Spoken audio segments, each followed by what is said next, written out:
Hello everybody, I can hear myself, that didn't work. 2 seconds. And that should be fixed now. Hopefully you cannot hear me twice. I should be able to come through very clearly and hopefully everything should be well balanced. I am Lee, Noontide from the Bright Rock Games team, and this is War for the Overworld. Usually I do a developer stream with my colleague Kian, but he is off on holiday today, so I'm on my own in this impromptu stream. So a little bit nervous, but really ready to jump right in and play the game. So hello everybody who is coming to our store page for the daily deal. If you're not aware, War for the Overworld is a dungeon management game where you build up a dungeon and you place down traps and you attract monsters and all that, and then you just bring in all the enemy heroes, the good guys, and you kill them all. It's like Skyrim in reverse, or Diablo in reverse. Everything you want from a game, as far as I'm concerned. Nice to meet you all, Steam chat. I can see you, by the way, so feel free to ask any questions. Same for YouTube and Twitch chat. You're both up there. I can see you as well. I won't always be paying attention, but when I am, I will try my best to answer your questions. And what we're going to do today is we're going to jump into a campaign, the Heart of Gold campaign, which is the one from the first expansion. That's 60% off in this sale, along with the base game, which is 80% off. We've already played a few in previous live streams, so you can check those out on our Twitch channel. But what we're going to do is we're going to jump into level 3. Gilton, the golden gateway of Mount Festus. How generous of them to mine out all that treasure. By this plentiful gold we shall reforge the Colossus and force it to fight for us. So to catch everyone up on what's going on here, we, playing as Underlord Cosito, are attacking a land known as Festus, the Dukedom of Festus. And we are trying to rebuild an ancient monster called the Colossus.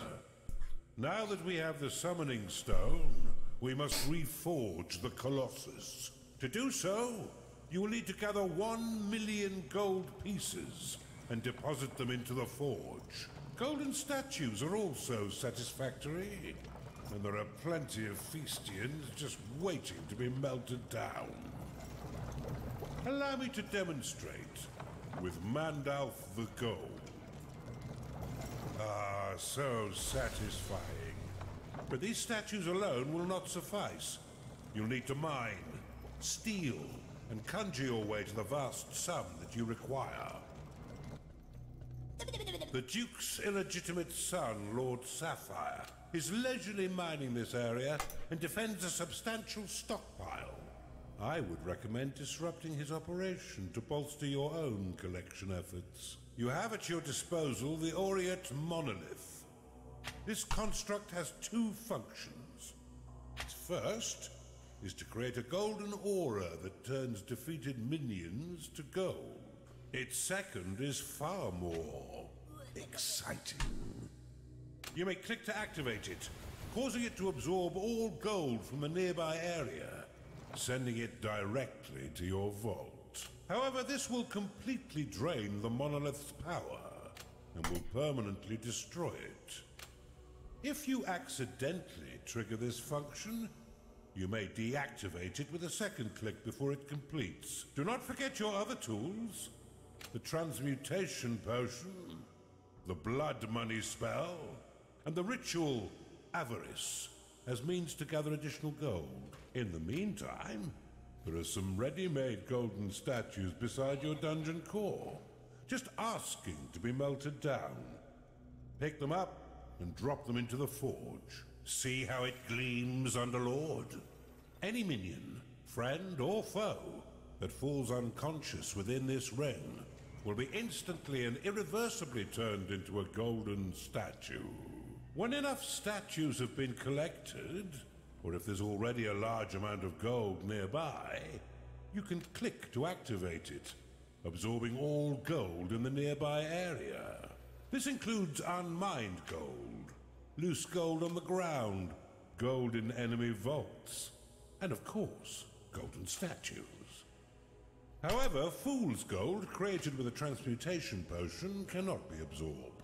Remember though, this will drain the monolith's power and permanently destroy it. Okay, so I just let Richard finish his introductions there. Richard, by the way, our announcer, or the live real name of the actor for the announcer.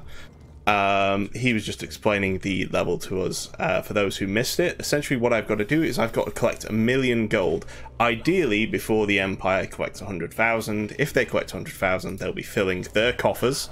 As you can see here, they've already got a few gold piles going on. And I'll have to attack them. But of course, we want to attack them, so I'm not too fussed about that.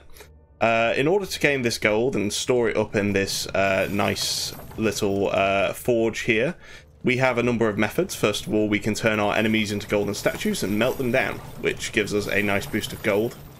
And we also have the ability to drain gold from the environment. As you can see here, there's some gold in that brimstone there, as well as in the enemy vault. I used an Auric monolith, claimed all of that. Great little tool for getting a bunch of gold right out of your enemy's vaults there. So I'm just going to jump right in and keep building my dungeon. I'll also answer a few questions I saw in chat. Are there pre-built dungeons? That entirely depends on the level. In level 5 of the main campaign, there is a small pre-built dungeon. We actually made it smaller in one of the patches because people wanted more freedom when they played that level. So there are a few, yes. For the most part in our campaigns, no, but there are many custom maps on the workshop, and I would not be surprised. Let's not actually dig through there. I would not be surprised if there were a bunch of them out there. 1 million gold.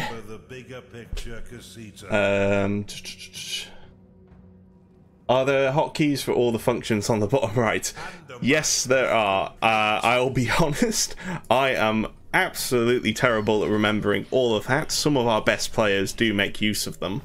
But as you can see, there's quite a lot of buttons down here. That's all of this stuff you don't normally have access to immediately. These are all our rooms, our spells, and such like that, and you would normally unlock them through the tech tree. But because we're really late into the campaign now, we actually have most of it unlocked by default. I've built a couple of rooms here, as you can see, and I've also just blasted out an open area, and I don't particularly like this openness, so I'm going to build some extra walls here just to wall that off. And what I'm doing is I'm just tagging tiles for my workers to come and mine out, so I can place down my rooms. Those rooms will attract various creatures to my dungeon. We've got here a couple of our cultists who are our researchers. They spend their time researching new abilities as well as unlocking these artifacts that we've recovered from across the map already. You can see here's another artifact just lying there. As well as a few chundas, which I think I found actually because I don't have a foundry. So I'm going to give them a nice little foundry. This room allows me to build the fences. It builds up the fence parts. You can see here's our dutiful chunda working away. He's putting his head to his task. It's what you got to do in this game. Let's dig out here a little bit. Most rooms benefit from being a multiple of an odd number down one side. So like this is a 3x5. That means I'll get 2 of these props here. You can see from the archive. But sometimes you just want to make things look a little bit nicer. And we're going to place another bit there. We're also going to tidy this up a bit because I'm not a big fan of leaving empty space. It looks a bit weird, so I'm going to tidy it and make my dungeon exactly what I want it to be, rather than letting all this area that we blasted out before just rest. It also controls the flow of units around my dungeon. It allows me to build better, more efficient rooms.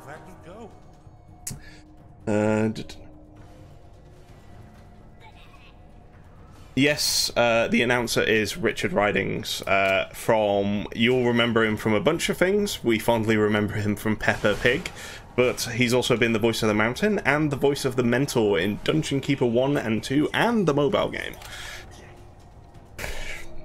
Just banish those demons from saying that.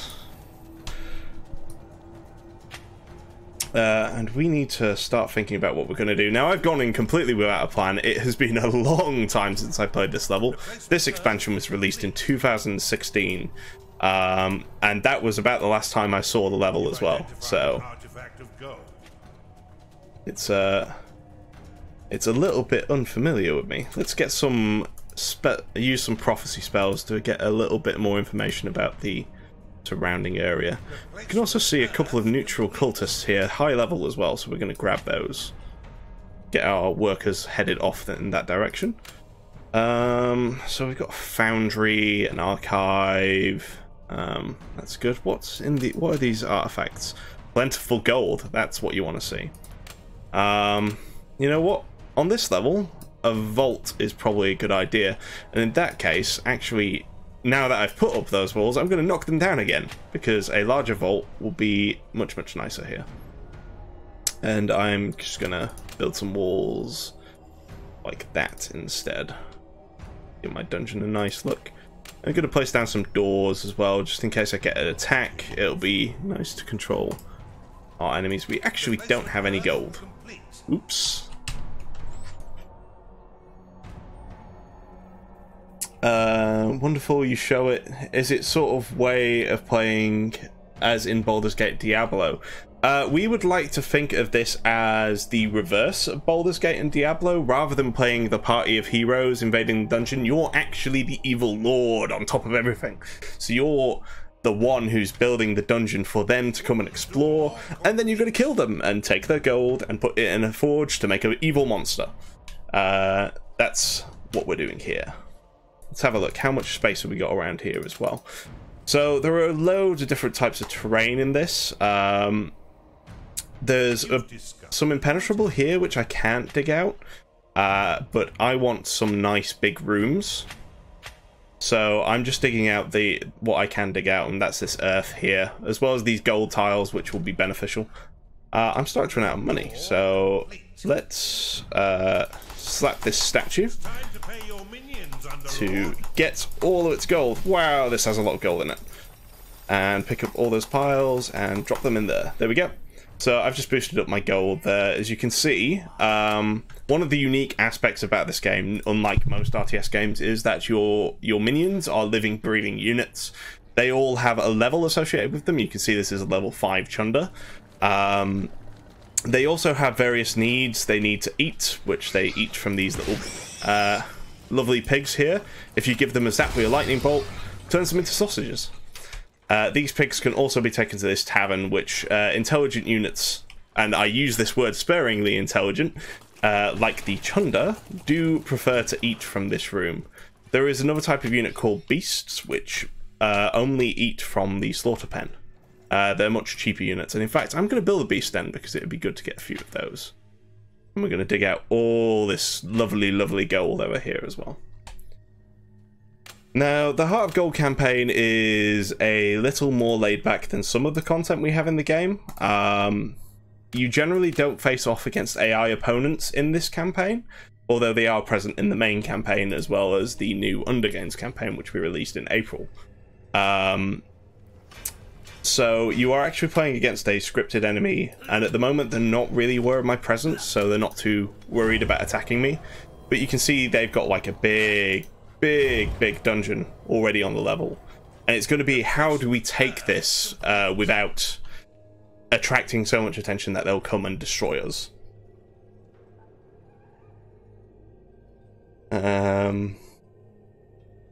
Hammerhead blacksmith minions sold me. They sold us as well.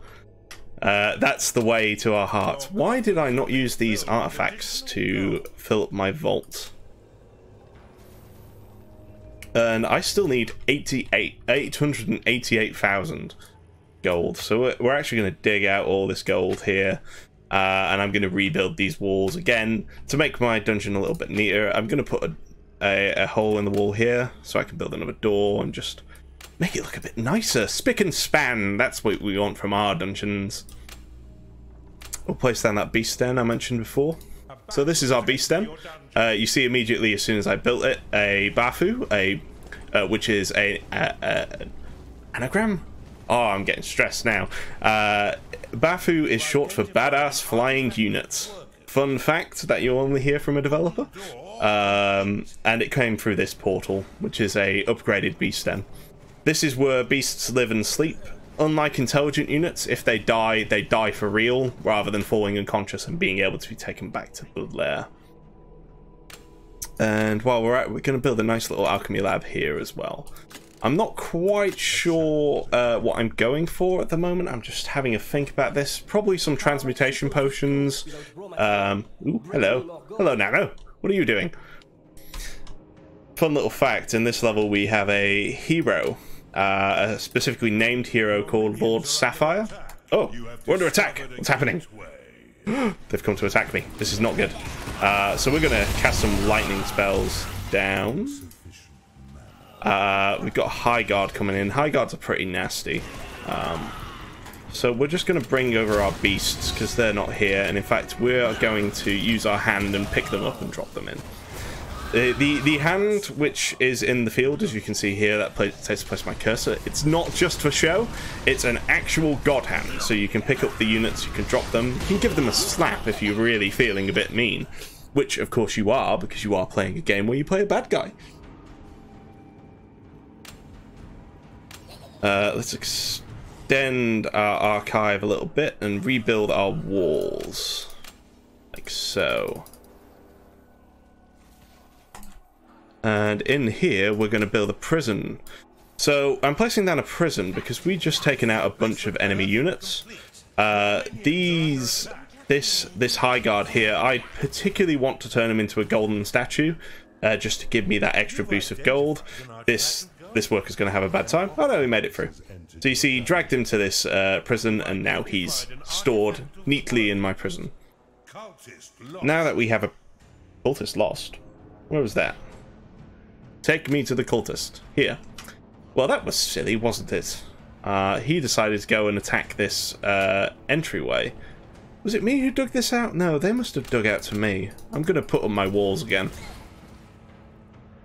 What you lack in skill, you make up for in number. Now overwhelm these fiends. Swat these irks. Ah, they're coming to attack me now. So they're aware of my presence. That means I'm going to need to think about how I'm going to keep myself secure. I'm going to turn off this rally flag and save. Oop. Oh, thank God. Save this beast, but I'm actually going to grind him up. Who needs healing, eh?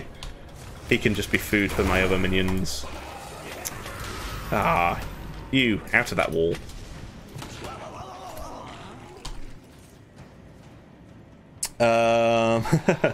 So a few questions. Is this game like the old one, Dungeon Keeper? Dungeon Keeper is a big inspiration for us. We like to think that we've sort of like taken on the DNA. Hello? Taken on the DNA of that game and brought it into our own, evolved it in a natural manner. We'll drop in our necromancer here. In fact, we've got a necromancer. Let's build a crypt over here. Crypt. Like so. And we're going to put up these walls again. But I'm going to leave a door. And what I'm going to do here is I'm going to place down some traps as well. So I'm going to place down some bombards, which are cannons, and they will automatically shoot at any enemy that gets close.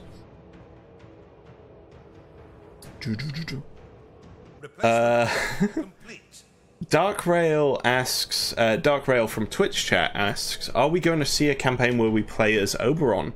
You play as Oberon in the main campaign, so he's already had his story told. Maybe you're asking if we're going to see another campaign with Oberon, which continues his story. I think that Oberon would likely play a big role in a sequel in the future, because if you know the ending of the story, there's something that happens to him which would fundamentally change things up a bit. Let's place another door in here. Wooden doors aren't particularly strong, but if you're keeping your base defended, that's not particularly a problem either. And we're going to place down some blade loti. Lotuses? Loti? I'm not sure, but we're going to place them down anyway. This makes the enemy much more susceptible to damage. and we're going to expand our foundry while we're at it, just so we get a few more chunders building these traps, because we're not getting much out of them at the moment. And while we're at it, so what I'm just doing here is I'm adding some of my units to what's called a peace band. In this game we use warbands, which are effectively unit groups to command our units. If a unit's in a peace band, they will ignore any calls from those warbands. Drop in these minions. Use some lightning spells there, just to weaken the stronger enemy units here. Cast down some heals as well. So you see, like, with my powers, because they're fighting on my territory, I can cast spells at the enemy, which really makes them a bit easier to handle, because these are some quite high-level adventurers here. I'm going to turn our gargoyle around so it starts shooting. And in fact, I'm being attacked by quite a lot of enemies at the moment. They've breached our dungeon on several sides, so let's get our units in there. Wow, that worker's going for it. Go, worker.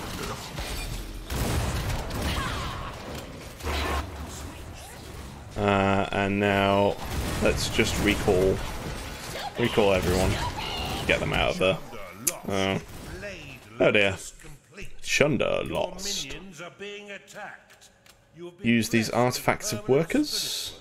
That gives me some units called spirit workers, which are like my normal workers who do all the digging and reinforcing these walls and such like that, except they're immortal, faster, and they can't do everything a worker can, though. Dead Feroz from Steam Chat asks if we're planning to add more rooms and units in the future. We have added a lot of units to this game. What was I going to build here? I'm not sure. But we've added a lot of units and rooms over the... not any rooms, but defenses and stuff like that. Throughout the game and throughout the last few expansions. We're not actually developing any more content anymore. That's because we're working on our new title, our new game. But we have ideas for things. It's just more likely they would appear in a future title instead in the same series. One thing that we did with the Undergames was we actually created 3 separate Underlords with their own tech trees, and that's probably something that we'd evolve in future titles. If and when we do come back to War for the Overworld.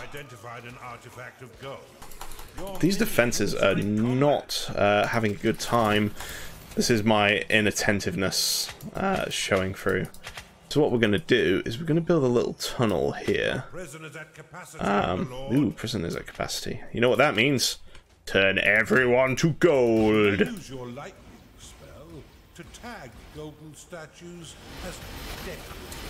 And while we're at it, we're just going to grind a few of these people up in our tavern oven as well, just to give us a bit of extra food.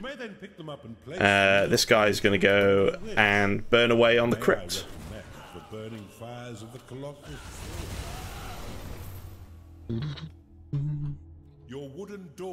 So we are going to pick up these golden statues. The other one I'm going to leave for my imps to mine out so I can put some statues in my vault. I'm just going to put them inside the forge. Let's have a look. Where are we at? What is happening here? How did you get there? Magic Juggernaut just appeared in the middle of my dungeon. Okay. Oh, what's this? A Bafu here. How peculiar. I wonder how he got there. If anyone saw that, do let me know. Maybe he followed a Bafu all the way back to the foundry. Okay. So, what are we going to do here? So... yeah, the other thing is there's quite a lot for the player to decide at any given moment in this game, and once you're experienced and once you're playing it a lot, that's quite easy to know what you want to do at any time, but there's a lot of choice. So adding more rooms isn't exactly a top priority at the moment. Lotus complete. I can't reveal any details about the project we are now working on. It's a secret. I can't wait to reveal details, but I cannot actually reveal any details. I'm just going to place a garrison here. This room, you can see in the middle of it is a little castle. What this does is when a unit comes here and activates it, it has to specifically be the unit that the room attracts. Then it will create this protection field, which will increase the effectiveness of my traps. Because at the moment, they're not having a great time holding back these enemies that keep coming through. So we're just going to place a few down. We also need to start thinking about how we're going to get some more gold, because we're not having a particularly great time when it comes to gold. Mostly because I'm focusing on what chat's saying as well. Didn't DK have a lady who loved to be whipped? It did. We also have a lady who loves pain, and that's the succubus.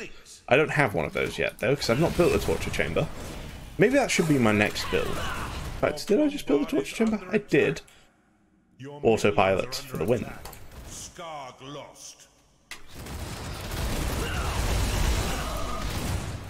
Zap that hero then. Ah, that's what's killing my Blade Lotuses. That's nasty, nasty Huntress here, sitting out of the range of all my defenses. She is level 6 though. They're not gonna do too well. Let's berserk them.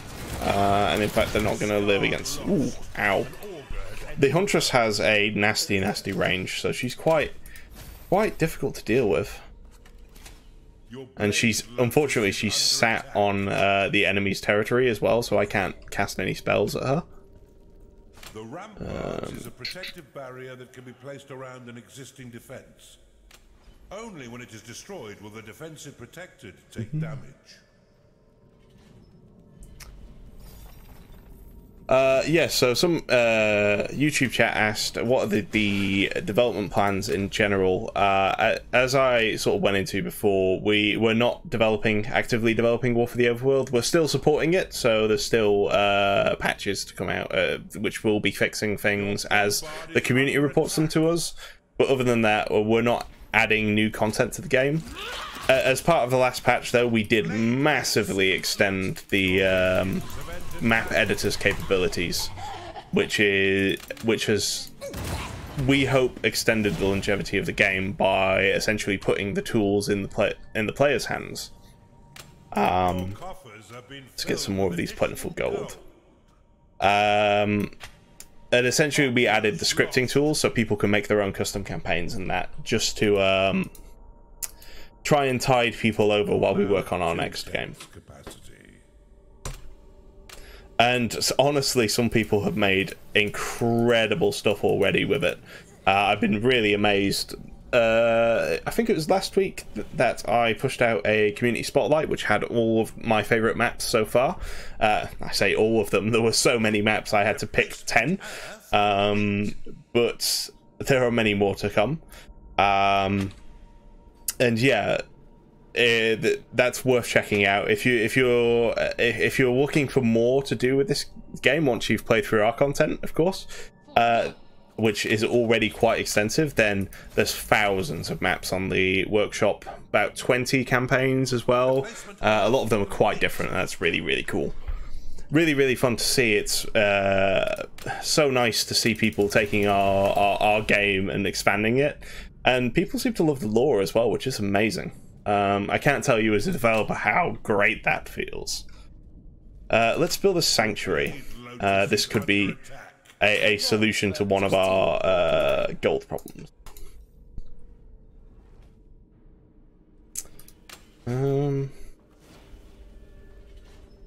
Shunders. Okay, so we're gonna use our forge spell just to place a few more of these defense parts on. And while we're at it, let's go here and pick up some of them as well, just to get these defensive rolling along. So my dungeon layout in this level has not been particularly great. Our fans in the chat will probably be screaming at me now right now. So my foundry's all the way over here. The defenses that we're trying to build are here and here. So whenever we build a defense part, a worker has to run all the way from over here to here and back, and it just takes too long for them. I'm getting real tired of these huntresses. I think I'm going to need to attack them soon. And while we're at it, we're going to build a glacial door here, because that door just keeps going down. Let's have a look what we got in our prison. I'm going to try and improve my necromancers by giving them a few more ghouls. So what I'm doing here is I'm picking up the heroes who have come, heroes and a rat apparently, heroes who have come into my dungeon, and I'm just sacrificing them on these altars, which will then be used by my necromancers to raise a ghoul. I'll drop one of my necromancers in and we should see him do it. Oh no, he might actually have max ghouls. Oh, there we go. So he's just casting the raise ghoul spell and now he's got an extra ghoul. You see that these necromancers end up having a lot of ghouls following them, which makes them sort of like a tank by proxy, just because they absorb so much damage for the necromancer on the necromancer's behalf. They also heal him when he gets low, so he becomes very hard to kill when he's souped up with all these ghouls. And let's build some doors here. Just in case, we're going to place down these blade lotuses as well. Blade lotuses are, you'll see them here, they pop up and they spin around doing damage to everyone who is nearby.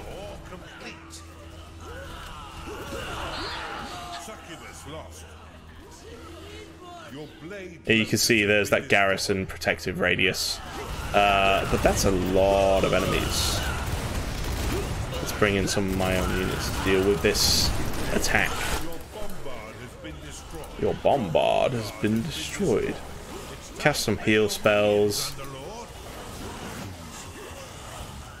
Your creatures are in combat. And while we're doing that, in our sanctuary, we're going to start with the Avarice spell. This will allow us to turn our mana into gold, which will be very, very useful moving forwards. Also going to bring in a few more workers to help us keep these defenses up. And while we're at it, we're going to start adding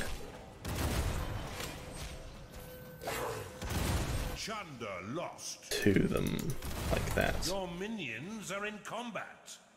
I can hear a bombard shooting somewhere. Not sure where that is.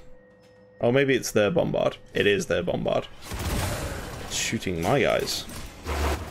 Let's go into possession of this shadow and the bombards are dead. This is another cool thing. You can take control of any unit that belongs to you, and you can just explore the dungeon in first person. You can use all their abilities, which is quite cool.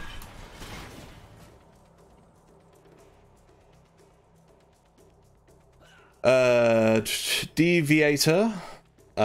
What video cards do you guys recommend for this game? Believe it or not, it plays somewhat well on a Surface Pro 3. You know what? I somewhat believe that. I had a first gen Surface Pro, and I remember playing this game in my boss's bedroom back when we were a bedroom company. On that, and going, wow, this is actually not terrible. Of course, the Surface Pros, if it's still the case, they have Intel inbuilt, and we generally don't recommend that. It's better to have a discrete card. Anything relatively recent is good. Usually, we use a benchmark to tell people if it's good for our game. So if it scores over 3,000, that's what we recommend on the G3D benchmark. Because obviously, when you tell people get this video card and above, that can often be quite confusing because you have a whole generation above them which just isn't as good as that card. You compare, say, a GTX 880 to or a 1080 to a No, you compare a GTX 880 to like a 920. They're completely different. It's frustrating. Dungeon's been breached. Oh, hello. Dungeon's been breached. They're breaching my vault. This cannot stand. Let's make a warband, because at the moment I'm sending all my units around by picking them up, and that's just a bit awkward. So we're going to send a warband down there to deal with just a few dwarves. That's not a big problem. Also, let's find out what's happening down here. It doesn't... Ooh, hello. We've got some level 8 augur down there, which is pretty cool. There's also not many hero units here. That portal, I want to destroy that gateway, which will be well worth getting rid of. Phase Shadows, I see you, and I am reading you. A ghoul has risen in your crypt. Your minions are being attacked.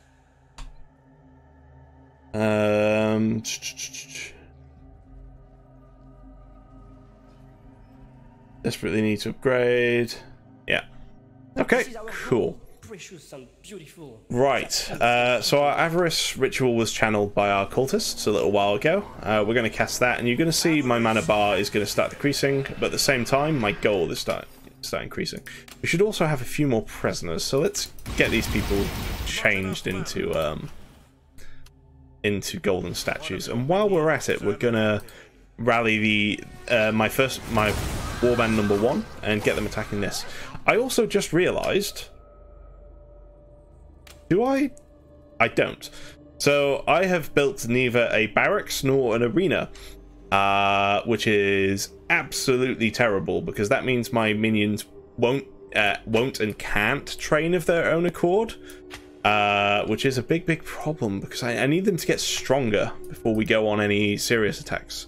So we're going to build a barracks, and we're going to build an arena close to the beast den here, just so we get them training up. And in fact, that's not enough space. There's some penetrable rock there. What about here? A ghoul has risen in your crypt.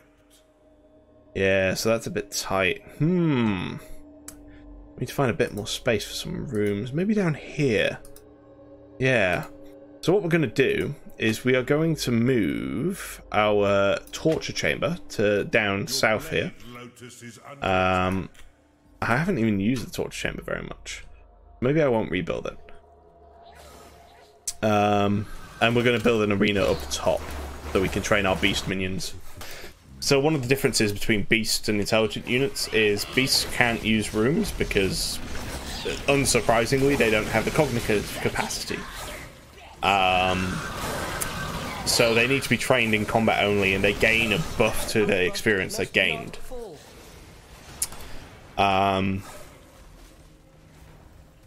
And yeah, so we have to build an arena where they can fight each other. It'll also attract the Beastmaster, who will automate that process for us. So build this arena here. Fighting pit. Combat pit. There we go. We got our outpost destroyed there, which is great. That's how.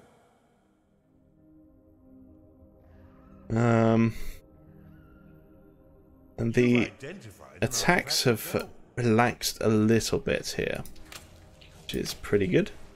Another thing we're going to build here is an Aureate Monolith.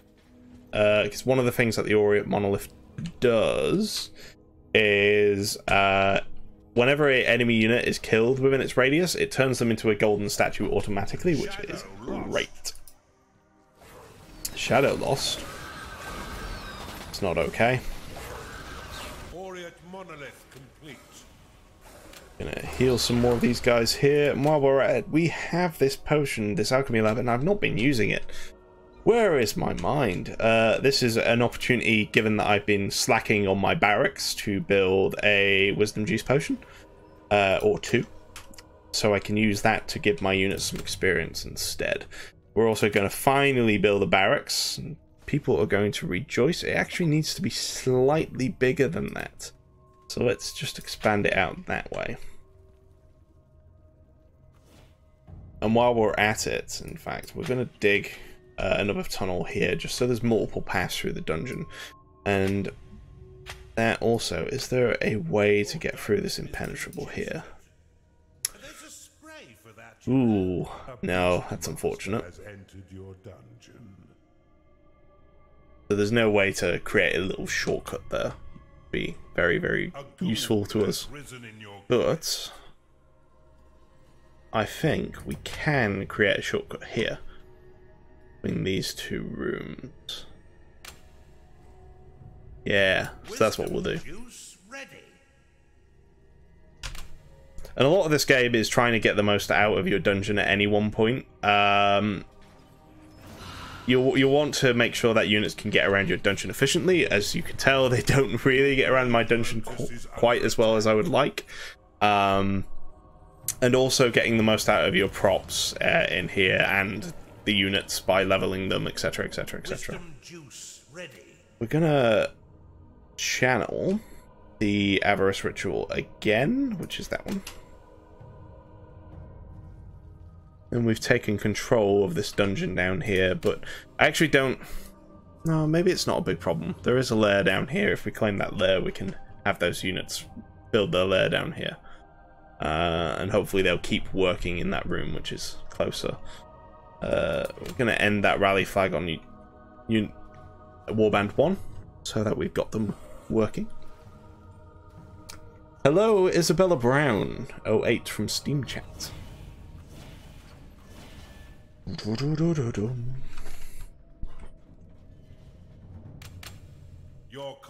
Let's use these plentiful gold as well. All that shiny gold, what we like to see. Keep making this vault bigger as well. Can never have a big enough vault. We're still a ways off completing this level though, and we need to start thinking about reaching out and destroying the Empire forces that are on this level. We can see they're kind of halfway towards the goal. It's not a big problem if they get it, but maybe we can actually stop them and achieve that optional objective. We also have Lord Sapphire, who's hanging about somewhere on this map. I think it's around here. Heyday. Yeah, here we go. There he is, level 10 Bard Lord Sapphire, surrounded by his golden statues. Of course, I want to be plundering those at the next possible opportunity. Are my wisdom juice potions done? Yes, they are. So what would be useful is if we've got units training up here, which we don't. Their return is highly doubtful, I would say. So while we're at it, let's get some units training. Train some of these augurs. This gnarling will be useful to train. And we're going to expand this barracks. That's quick. Blade Lotus being destroyed. Oh wow, that's a lot of enemy units. Your gargoyle has been destroyed.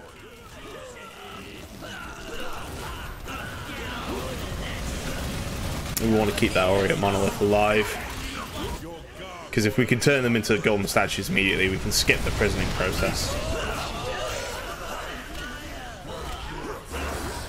Let's give some of our units Enrage.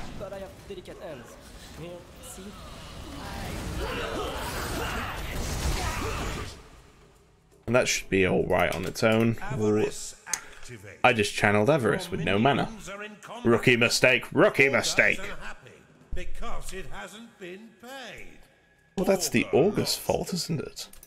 Let's have a look. Who is unhappy at the moment? A couple of the Chundas, which I just dropped in there for that fight, are unhappy. Got the Augur. That Augur is mad. Like, really mad. Where is he? Oh. He's pretty mad. He's having being dragged back to his lair. Occurs to me, my lair's probably not big enough. Your lair isn't big enough, but we do have a second lair now. So Forge is filled up to 3/10 capacity. 3/10 capacity. Build more of my vault there. And let's get some of these units on our side, shall we? The AoE from the Fire Breather would be pretty good. Did I ever build that torch chamber. I did not. Let's do that. Doo-doo-doo-doo.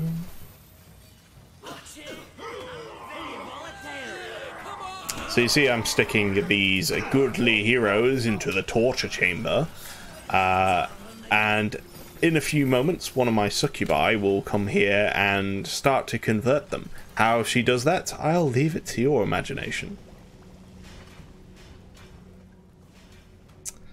Honestly, you guys, I'm not really feeling the foundry at the moment, so door there already. Oh god, they're coming again. Let's shore up this defensive line a bit more. Or get more gargoyles here. We're going to build a Well of Souls, and we're going to rebuild that Orient Monolith which they destroyed. And for the most part, because you're just giving these orders and your units are automatically carrying them out as part of their day-to-day lives, it is okay to look away from any orders you've just done. As you can see, all my workers are running between the foundry now, gathering up these defense parts and placing them on the traps. And defense parts are stockpiled as they're built up. These units will keep working in here until you tell them otherwise. For example, if I want to train these chunders, I can just drop them in here, and they will always try and get into the barracks whenever they can. And because this barracks is upgraded, we can have 2 units working per prop, as well as a gnarling assisting. One of your minions is unhappy. Why is that? That'll be our Beastmaster. Oh no, that's the same Augur. Why is he unhappy at the moment? He just needs sleep. He's a bit tired.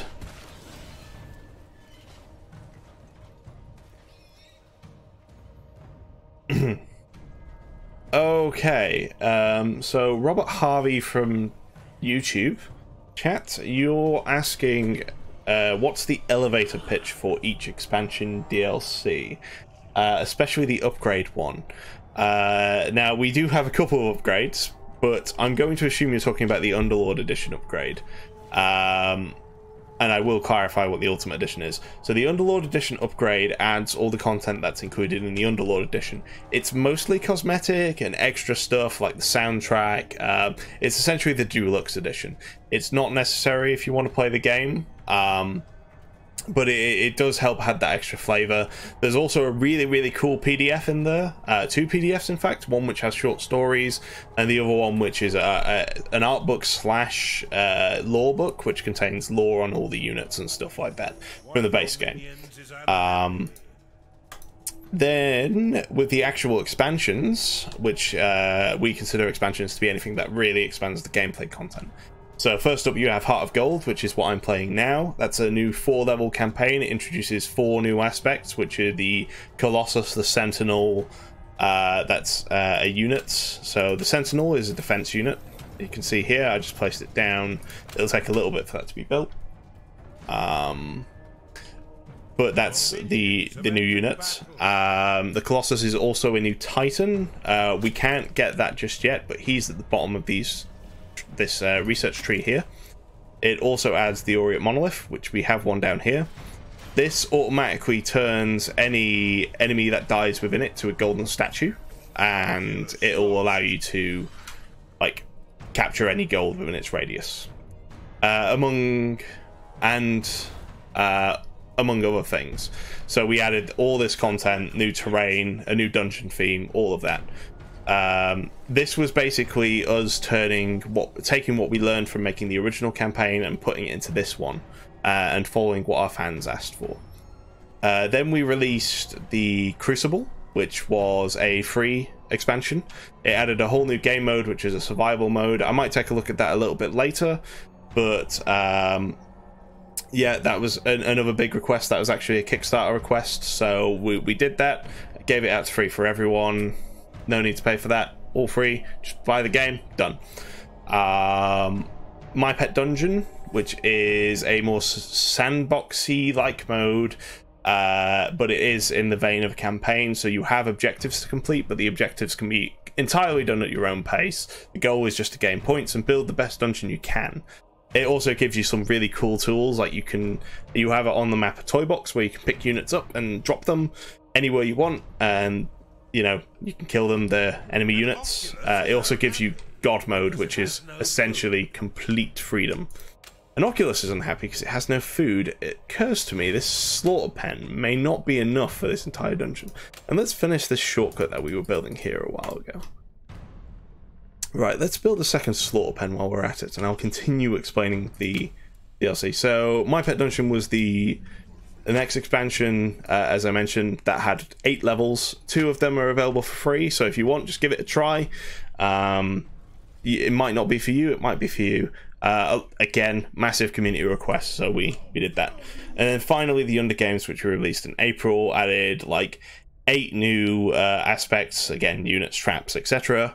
3 new underlords, an 8-level campaign which can be played through as different underlords with their own powers. And yeah, that was mostly a replayability thing. On top of that, all of these expansions that we released went back into the game to develop all the patches, and like patch 2.0 that we released, and so. Let's torture some more of these units. Build up our dungeon. You can approach these levels pretty much any way you want as well. I'm much more, as you can probably tell, of a turtling player, so I tend to build up defenses, and I stay a while and listen. I stay a while and just build up a massive army that's almost unstoppable. You don't have to do this. It does take a little bit longer. If you want to do the achievements for completing a level within a certain amount of time, you need to figure out the best way to build up a strong enough army within a reasonable amount of time. Let's build this spirit chamber. And while we're at it, you can have a look at the sentinel. So this is the sentinel that I built just before. You can see it's got a shell. Now this, as a defense, will trigger when any enemy walks nearby, or I can trigger it myself. And you see now I've got this golden knight. He's very strong, very slow, doesn't have any special powers. He can also walk through lava, as he's about to do now, until he decides that he actually wants to go get payday. And they cost a lot of money to maintain, so you can build loads of them, but if you have loads of them out on the field, then you're gonna have a very nasty payday. Anyway, let us start expanding our warbands here. So we've got some units here. We're going to put all these melee units in one group, and we're going to take a couple of Beastmasters with us on this, as well as these. So we got a big warband there, and in warband 2 we're going to put our ranged units. You can see we got a variety of levels here, from level 1s to level 7s, level 8s. That's a pretty powerful matchup. Obviously you want them to be as powerful as you possibly can, but there is a limit, and every time somebody levels up they ask for more and more gold.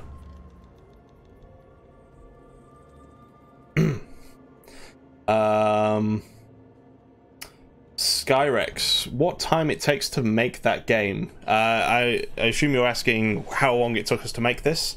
This has been in development, depending on who you ask, for 5 years since the Kickstarter. It took us 2 years to release it, and then we've continued to develop it for the past 3 years and improve it. And we're just going to place down our rally flags and get our units gathered up here.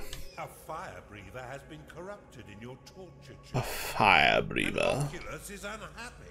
We just heard that one of our enemy units got corrupted here. He's now on our side.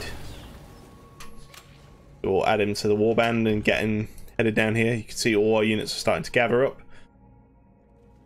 And generally you want to give your units a moment to sort of gather up. So don't push too hard. place your rally flags at just little steps away from each other. That way your units never get separated or try and ignore enemy units to get to the rally flag. You have discovered a gateway. Kai 391. Yes. We need to rethink our strategy. Oh, hello. Got some enemy units here. And you see, this is where the long-term strategy that I've been playing pays off. I've been spending all my time building up this army, and now it's very, very difficult for them to get in the way of this. There's so many units here.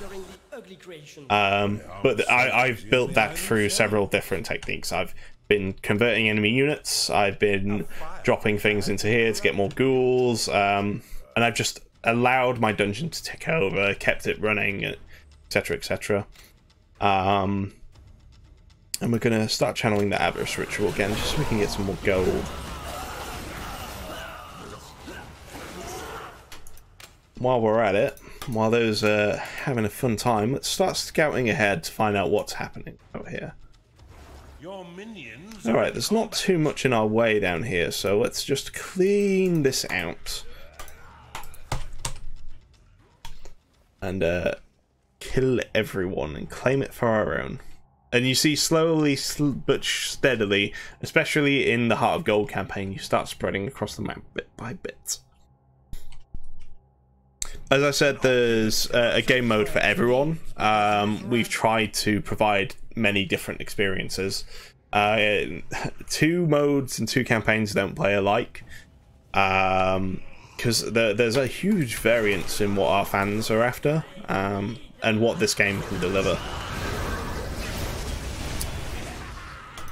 The new campaign we released is much more intense with the skirmish AI that you go up against. We completely rewrote it from the ground up. Really cool. You can hear those sentinels. My wooden door is under attack. Where have I got? Where did you come from? What is with these juggernauts just appearing? They must, like... Oh, I know what they're doing. So the juggernauts can walk across lava. So this juggernaut and juggernauts like him keep attacking me from one of these dungeons, which these lava tunnels are connected to. So we actually want to sort of like stop that from happening, because it's really inconvenient. And we're going to cancel our rally flags as well. That's a few hotkeys, and we're going to recall all our units because they're getting a bit unhappy now. We don't want that. We don't want people rebelling while we're trying to sort these problems. So what we're going to do is we're going to try and pick a like this. This looks okay. We're going to dig all of this out. This is going to be like a little fortress isle. Just to deal with these incoming juggernauts. And in fact, while we're at it, we're gonna do this area as well, just in case.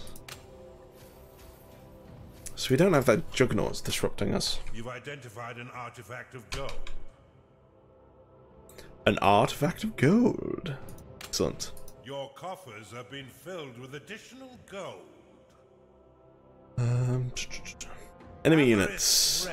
So let's start changing some of these into golden statues. Without the Earth of Gold, The sappers can't be changed, so we are gonna find a different way to get rid of them in a minute. Drop those in there. Get some an influx of gold. Identified an artifact of gold. Beastmaster. Hello.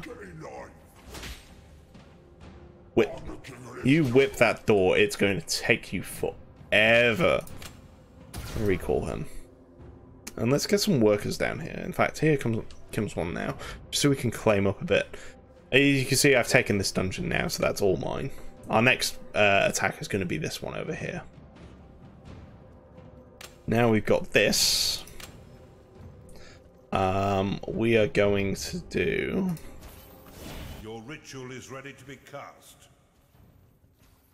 that. The Bone Chiller emits a freezing mist, which reduces the movement speed of enemies in a large That should be plenty of defenses there to deal with juggernauts. For a short time.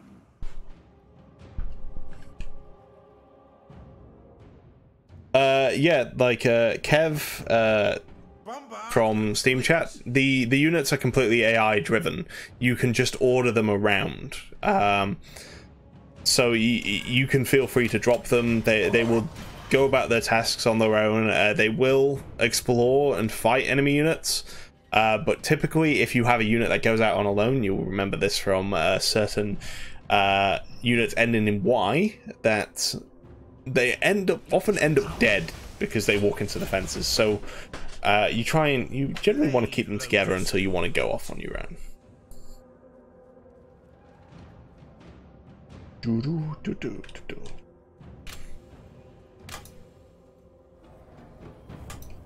One of the bits of feedback that we rolled into these levels was that people wanted to be on a level longer to build up their dungeon over time. So a lot of these levels are designed around long-term strategies.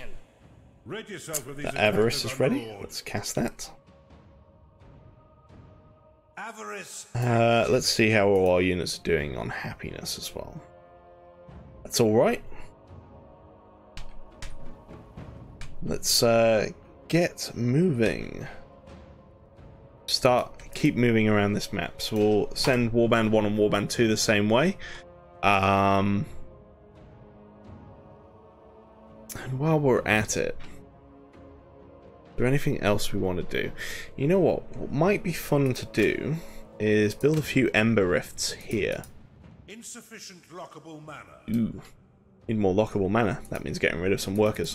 So one of the things we've done in this game is, as you can see here, this is my mana bar. And as you build various things that require maintenance, we lock part of the mana bar. So this means that there's only so many things that you can build. Defenses are quite cheap, but stuff like the Ember Rift locks 60 mana for every Ember Rift, and you'll see why. So each of these rifts will produce this fella here, the Ember Demon, and he will respawn from this rift every 30 seconds. He is a monster for dealing with traps, and what you can do, you can just set his rally flag here. You got a special warband for the Ember Demons, and you'll see they'll headed off across the lava this way. And they're going to make their way to this bridge, and they're going to start just attacking this. Every time they die, if they die, they're just going to respawn and keep coming at it. So that'll be a nice fawn in the Empire side. An augur cannot satisfy its needs. Let's get these units out of this corridor. An augur cannot satisfy the needs, so another thing that is worth doing is casting magical meat here. Because a lot of these units are unhappy, and the reason is because they've not eaten. So we're going to drop in some food here. It's very loud. Very loud. Here are Ember Demons. They are quite happily attacking this dungeon. With 6 of them, they're quite nasty. As I said, they cost 7,500 gold, which on this level, there's no shortage of. And they lock mana, so they're quite powerful. They have a charge, which means they can close distance very easily. If they get destroyed, they explode. So not only do they come back, but every time they're killed, they blow up. Which is fun for all the family. And Ember Demon lost, I don't care. I don't care. They're just going to keep going. Okay, keep coming back. So we're getting this 2-pronged assault here now, with the Ember Demons coming in from the back, taking them up the rear, and then we've got our main force headed in the front. So we're going to crush them in this pincer attack, and it's going to be wonderful. Let's watch these Ember Demons. They are very bright. This is what happens when you have a minion of pure fire. In fact, we can probably possess them as well. So what are his abilities? You've got the basics attack, Firecracker, unleash a quick burst of light, stunning nearby enemies. So that's stun. Got his flare, which is a charge. You see just gonna beat these guys up. the possession effects, which you can see on the screen, so like the waviness and the orange effect that's been applied over the screen, you don't need to have these on. These are an option. We added these in the patch. You see, just got killed there. Not a problem. He'll be back. I'll be back. Oh dear. So my minions are getting angry because I've not been paying them. I've been neglecting these guys, so I'm just going to recall them all very quickly. Get them back to my dungeon. One of the things, so although you can pick up any unit from within your territory, you do have a hand limit in how many you can pick up at any time. So usually just a recall on the entire warband is the quickest way to get your entire warband back. And on top of that, if they're on enemy territory, you can't pick them up at all, because we don't want you picking up units which are on next to no health and just saving them. So you want to do it that way. Let's get these Ember Demons coming in here. They're having real trouble with these High Guards. The High Guards are really strong. You see that? Like a smack. He's taking off a quarter of their health per hit. And we've barely done a dent into him. Honestly, his passive health regeneration, if we didn't keep attacking him, would be a big problem. My minion's rebelling. That's a problem. So, the minions that haven't been paid, we have to do something about this. Let's take our guild spell. The guild spell is a spell which just allows us to give minions some gold, and that will help offset any upset about their pay not coming to them on time. Something you got to watch out for if you've got your entire warband rallied and then payday comes up. You do get people getting quite upset. Just like when pay comes a day later, Bright Rock Games. Your minions are rebelling. That's what Josh hears in his head. Ember Demon lost. Look at all this gold. Yes. Also, what was that? That looked like some shiny units down here. Level 9 and a level 5 crockpot. Crockery. Crackpot. We're slowly whittling down this High Guard. This High Guard doesn't know what to do. Like, every time he kills one, another will rise to take its place. Hail Hydra. Demon lost. Ember Demon lost. I don't care. I expect my Ember Demons to be lost, in all honesty. Alright, so this time we're gonna wait for this payday to pass by, and while we're at that, we're actually gonna dig through these walls here. Just so we now have a quicker way from our dungeon. Rather than going all the way around this path, we're gonna go straight through here. So we don't have to worry about the time it takes to get around. A ghoul has risen in your crypt. Whoa. You've identified an artifact of gold. And while we're at it, let's change some of these units to gold. These sappers, just in the way. What can we do with you? Can't be recycled. Come on, hostilities. An incoming gaggle of enemies, Underlord. So we could torture you, maybe. No. One of your minions is unhappy. We'll leave them there for the time being. And we'll turn these guys into golden statues. And a rat. Golden rat. Under attack. I did not build that outpost only for it to fall to this awful foe. This awful foe. There we go, golden rat. Golden rats are worth about 10 gold. It's actually a very, very minor way to get ahead. If you keep turning all your rats to gold, but like the mana cost versus the actual gold gain just isn't worth it. You're better off spending it elsewhere. And in fact, you know what? We have these wisdom juice potions, which I brewed ages ago and then promptly forgot about. And all of these artifacts as well. Let's open those up. Rally our minions out. I just want to rally them together because I want to use these wisdom juice potions that I've been hoarding for a while. John with The other thing we can do is some transmutation potions. We actually don't have any free cauldrons. You see our potions in this alchemy lab here.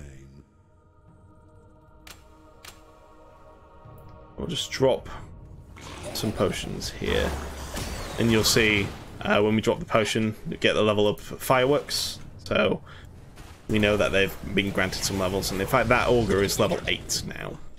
So he's going to be a boss. The strength they gain is kind of like an exponential gain. They become very powerful at level 10. A level 10 unit will generally make short work of a few level 1s. Like, they'll generally be able to take them on for quite some time.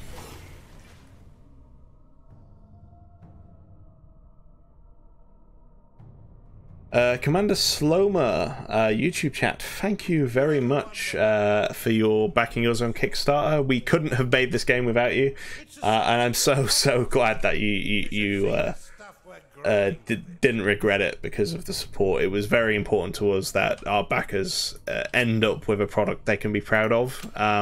We hope that it's been an example of how crowdfunding can be achieved, how crowdfunding can make games that people really want. Obviously there are a lot of cases where some developers have not managed to achieve their promises, and that's a big shame because I mean, we're not in this industry to leave people with horrible thoughts. We want people to enjoy themselves. So I'm so glad that you're happy with the game, as many of our Kickstarter backers are.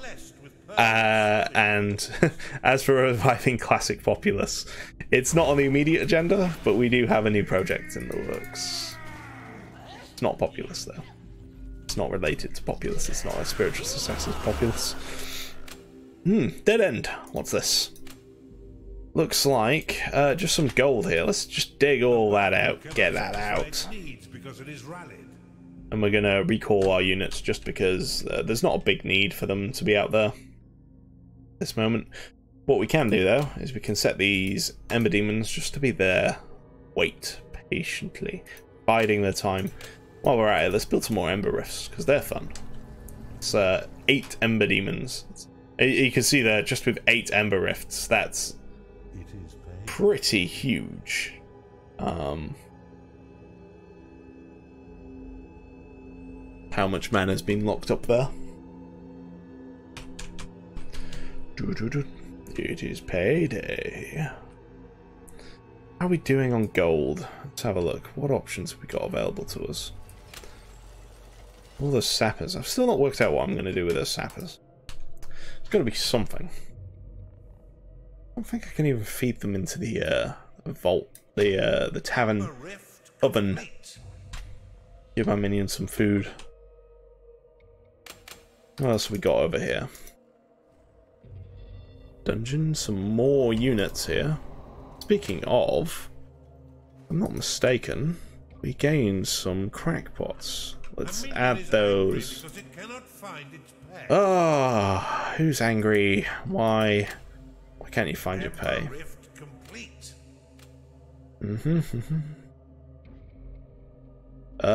Nobody's angry. Richard, are you lying to me? How dare you? One of your minions is unhappy. One of your minions?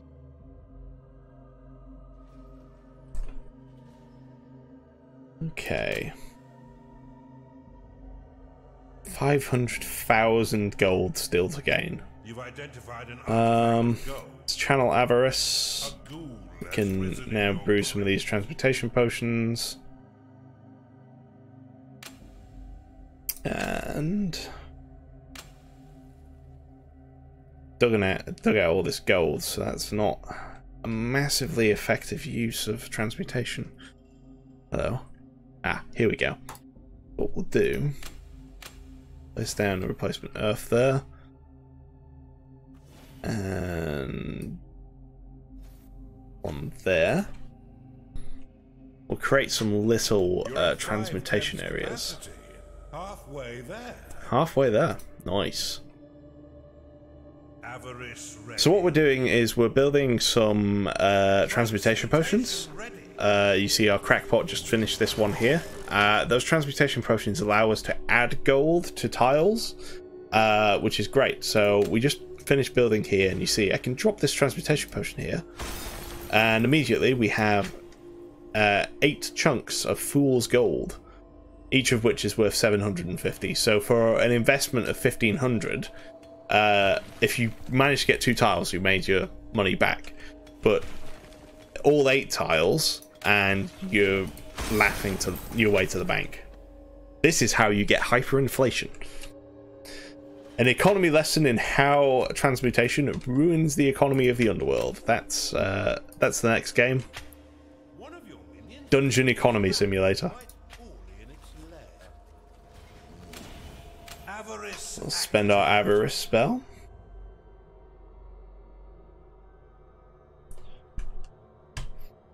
And we got our Ember Demons here. We managed to break out, so let's set them on attack to get them going in. Off you go, little Ember Demons. An annoying wave of enemies approaches. An annoying wave of enemies approaches. That's cool. So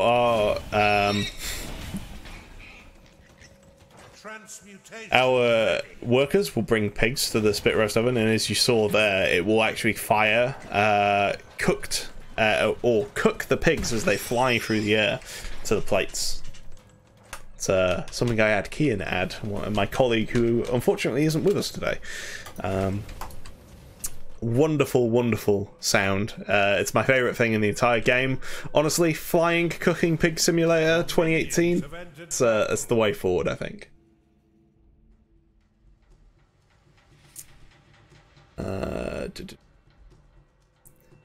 Playing Hearts of Gold. Yes, I am Meshagan? I am indeed playing Hearts of Gold. It's actually my first time playing this level in 2 years now, since we first started testing it for the release of Heart of Gold.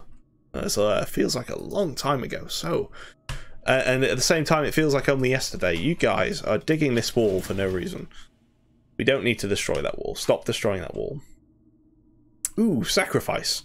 Here's a new mechanic we actually added in 2.0. So we've got a new ritual called Sacrifice, which allows you to sacrifice 3 different units on the altar to create something new. The terrible thing is I don't know any of the recipes because they're all hidden.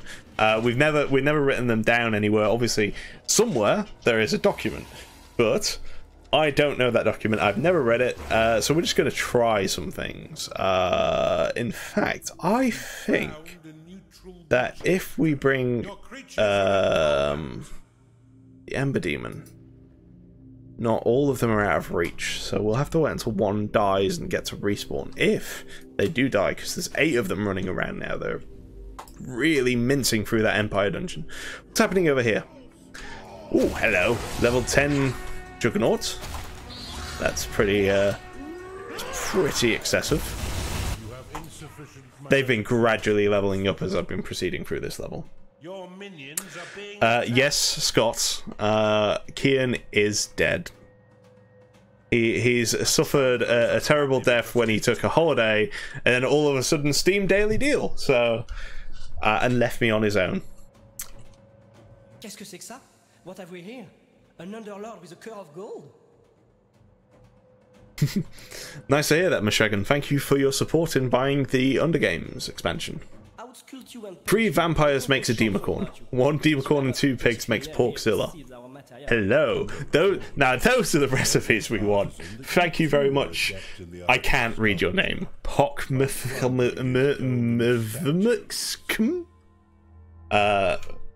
YouTube chat.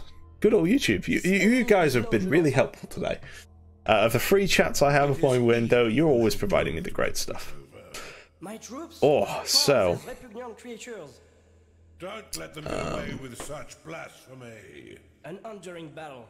It invigorates the emotions. Cool. Well then, continue to. So he is mulching our Ember Demons.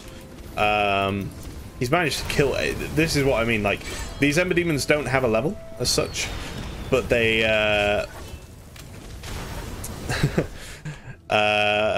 they obviously do respawn, but he's a level 10 bard and he was just doing loads of damage to them. So I think that if we sacrifice a Ember Demon and a second Ember Demon and a Skarg. Thank you, Underlord. Yes, Molten Skarg. There we go. So one of the units we added for the Crucible mode, the Molten Flaming Skarg. It's a stronger Skarg, does more damage, faster. It's all around nastier. Maybe I should try and get that Demon Coordinate. No, I'll do it in the next next map. Let's start trying to finish this one off, because I have been spending a long time on this level. It's nearly payday, so we'll want to rush up to... Pardon me. I cannot seem to compose our chisel. Up to Sapphire here. His creative days are well and truly behind him. Although it looks like the Ember Demons are eventually going to get the best of him. He does have some health regeneration, so that does cost. But nah, my minions are here now. Zut alors! I'm pleased to announce that Lord Sapphire is dead. Celebrate by plundering his golden statues. Lord Sapphire, voiced by Nano, our French programmer. He doesn't program in French. He is French, and he is a programmer. Some clarification required. And we'll turn him to gold. There we go. Lord Sapphire, turn to gold. We're going to sacrifice him into our forge there for our Colossus. We only need 400,000 now, which should be even easier with all these golden statues we are about to plunder, as well as the vaults which are dotted around here. Payday, 33 seconds, so we'll want to recall our minions before then, just so they have easy access to the vaults. What will this mean for our cause? Swat these irksome enemies, Underlord. Also, a little interesting thing. Now, whenever the enemies attacks, they'll be using not Sapphire to speak, because he's dead. Why not use Blood Money more? Because I don't actually have many units to use Blood Money on. These sappers I have here, I can't do anything with these sappers. They're there to consume space in my Hope your vault is brimming, Underlord. my prison. It is payday. It is payday. Payday has come again. Your coffers have been filled with additional gold. Do we still have our cultists? Yeah, we have 11 cultists. That's a lot of cultists.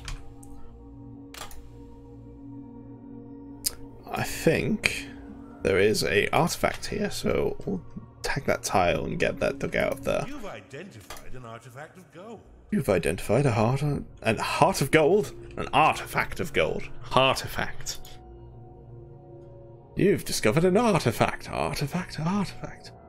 Throw the sappers in the arena. You are probably right. Genius. Good idea.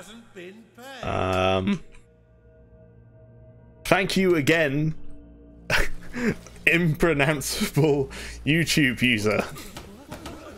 Let's give this a try. Let's see if it works. Ah, it does. And they'll kill each other as well. Where's our Molten Skarg? Let's set him in there. Oh yeah. Don't attack each other. Madmen.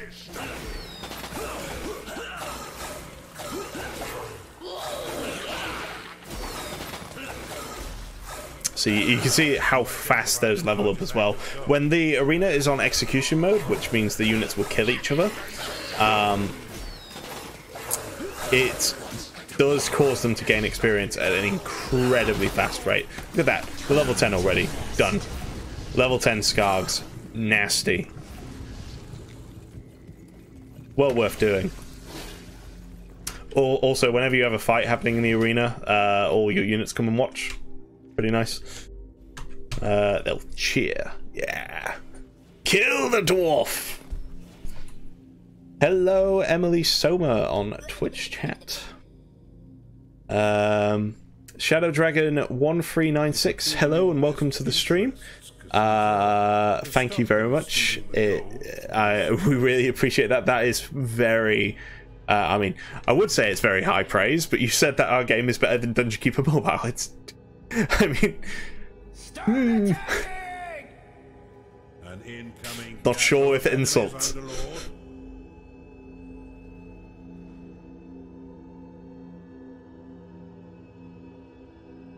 Pock is fine.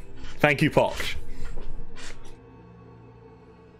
Right, let's have a look what we got here. We got a bunch of artifacts. How are we doing with research for artifacts? Wonderfully. All those artifacts, cool. 6/10 capacity, that's good. So let's get these golden statues. Why are you guys fortifying this wall? I don't want you fortifying the wall. Get the tile. Thank you. All these golden statues. For clarification's sake, Lord Sapphire did make these golden statues from scratch. He did not turn his own soldiers into golden statues. Though he is French. Is at 7/10 capacity. 7/10 capacity. We're really cooking now. We're cooking with gold. Made a statue of himself. Like I said, French. Okay, let's have a look. What else have we got on the map? So we've basically conquered Lord Sapphire's main dungeon, but there is a few doors here which we could destroy. Let's use those Ember Demons that we have to go and clear this out for us. And while we're at it, why don't we try some more sacrifices? You've identified an artifact of gold. How about a Bafu, a Shadow, and an Oculus? Your minions are in combat. What could possibly go wrong?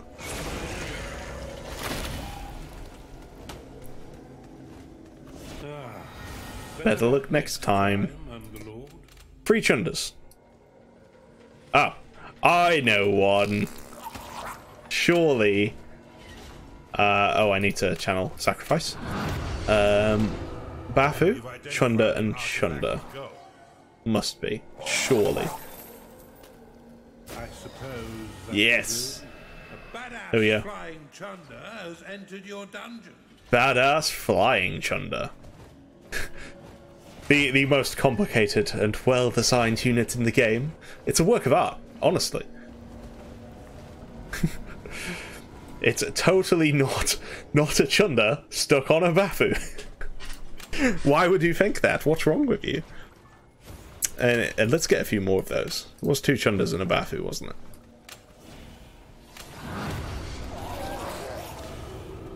A pleasure doing business with you.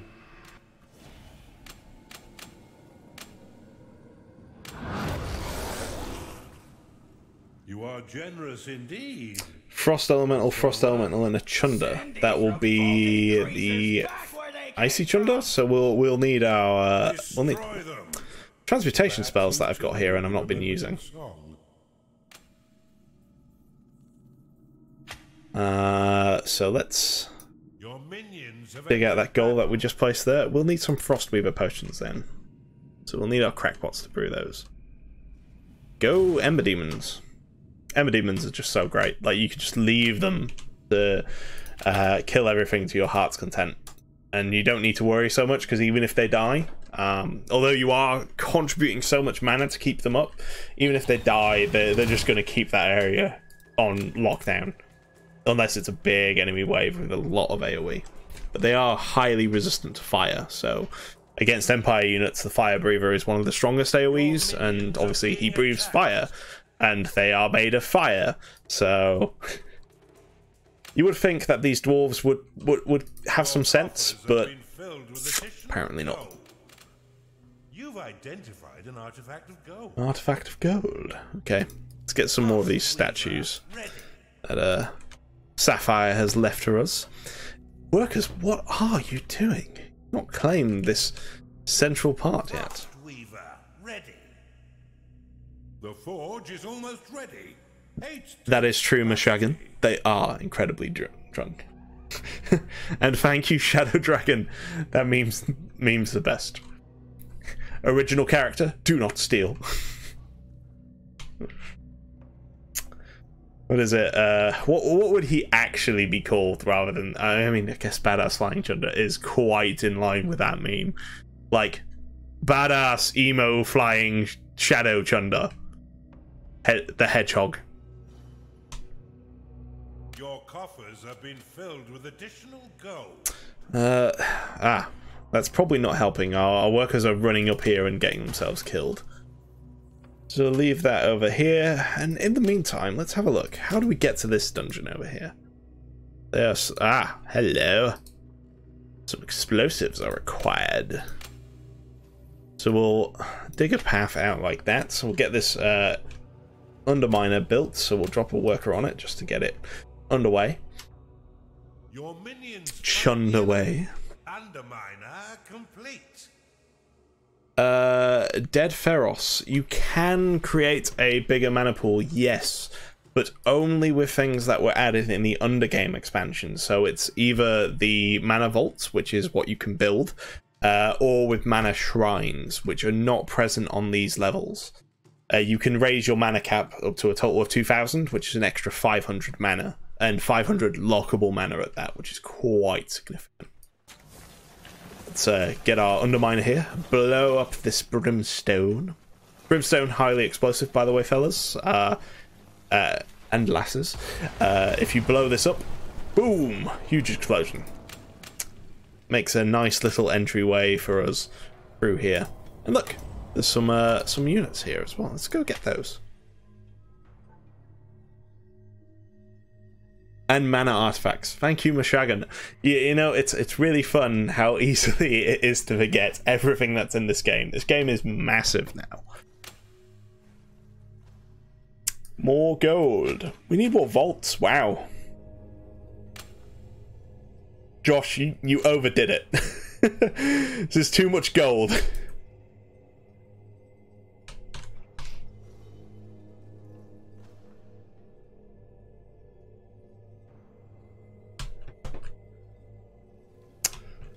What are we gonna... Let's keep mining this out. What are we gonna do with these Ember Demons? There is a small Empire presence up here, so let's go deal with that.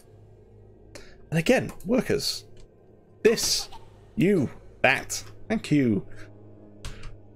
Good worker. Did I actually drop that in? Did. Cool. Good stuff. Let's hope your vault is brimming, Underlord. It is payday. Your minions are being attacked. What's that? What is that? Oh my god. Oh my god. Okay. Don't panic. Step 1. Do not panic. Let's enhance our rally group. Some more units. Those badass flying chunders are definitely going to come in use. Oh my god, they're coming so fast. We'll meet them here. Oh god. Look at them go! Wow. Who's giving them that speed? There must be someone casting a buff on them. We'll bring them back to this Blade Lotus fortification here. Succubi are always unhappy.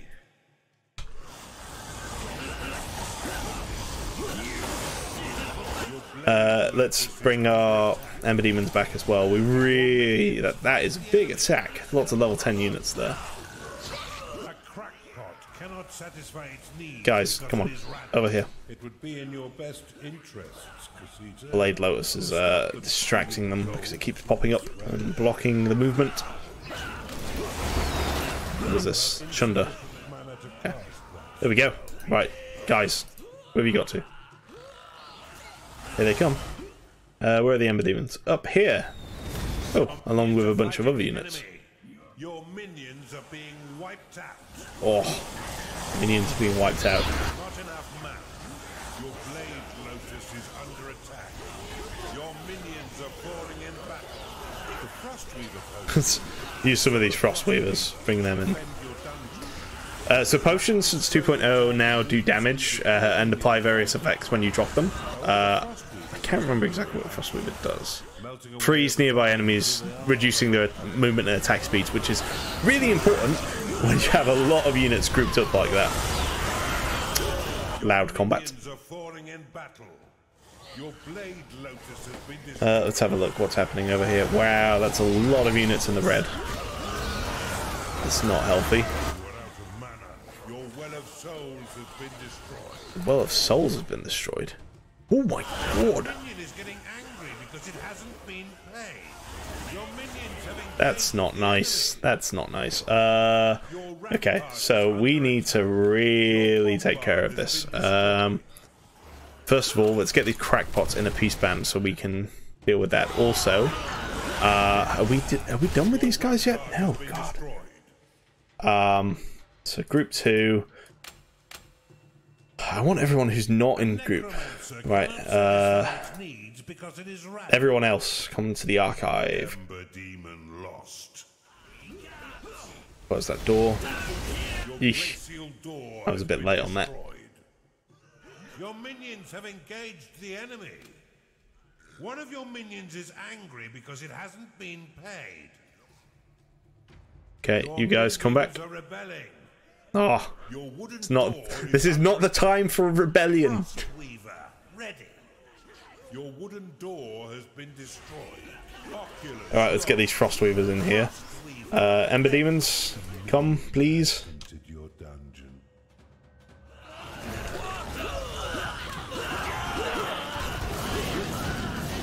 Not enough mana. Oh. Your minions are being wiped out.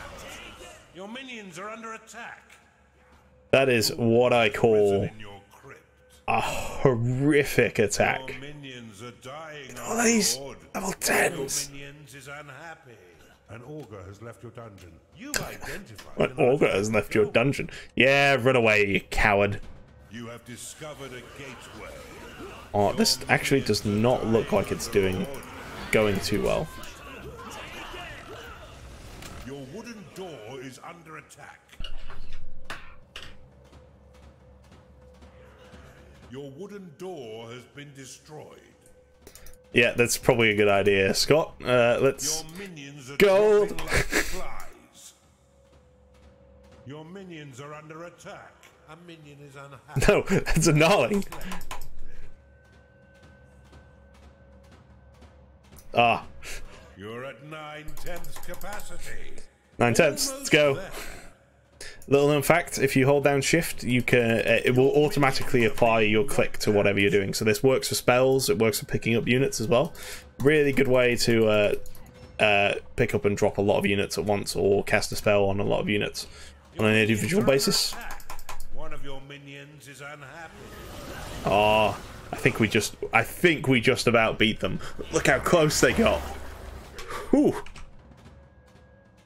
I do not remember that attack from when I tested this level back in 2016. That's nasty.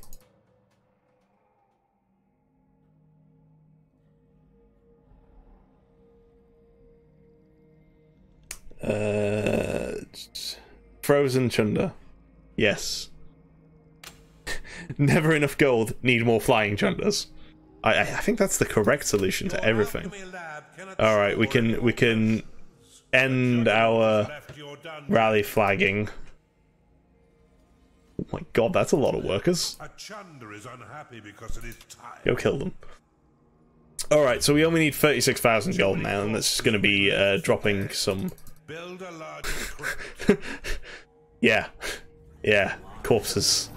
It's probably like a bunch of them over here still. Wow, that was close. That's what I get for not paying attention throughout this level. Alright, so what I'm going to do is... Do I still have crackpots? Yes, okay. I'm going to let my crackpots finish my Frostweaver potions, and then we're going to finally get our Frozen Chunders, our Icy Chunders, whatever they're called. Frosty Chunders? I don't know.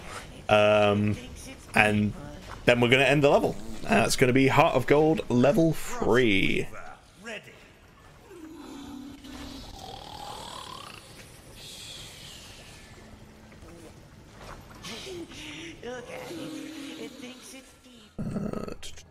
Okay. So now we got our Frostweavers. It should be a case of just dropping our... Oh, we need to actually get them. No, wait. That's not right. What have I done? No! I think it might actually be Chunda Chunda Frostweaver. Ember Demon lost.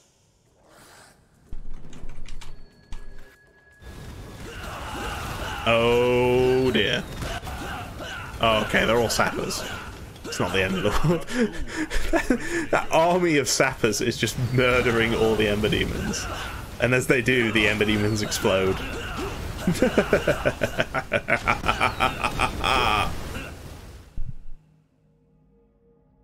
Whoa. Okay. Good stuff. Good stuff.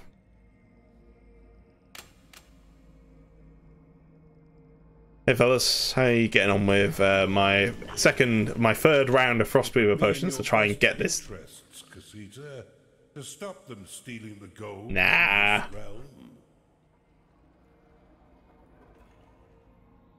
Chili Chundas. That's it. Of course it's Chili Chundas. We called them that for a reason. Oh. Maybe it's not the Frostweaver. It must be something else. What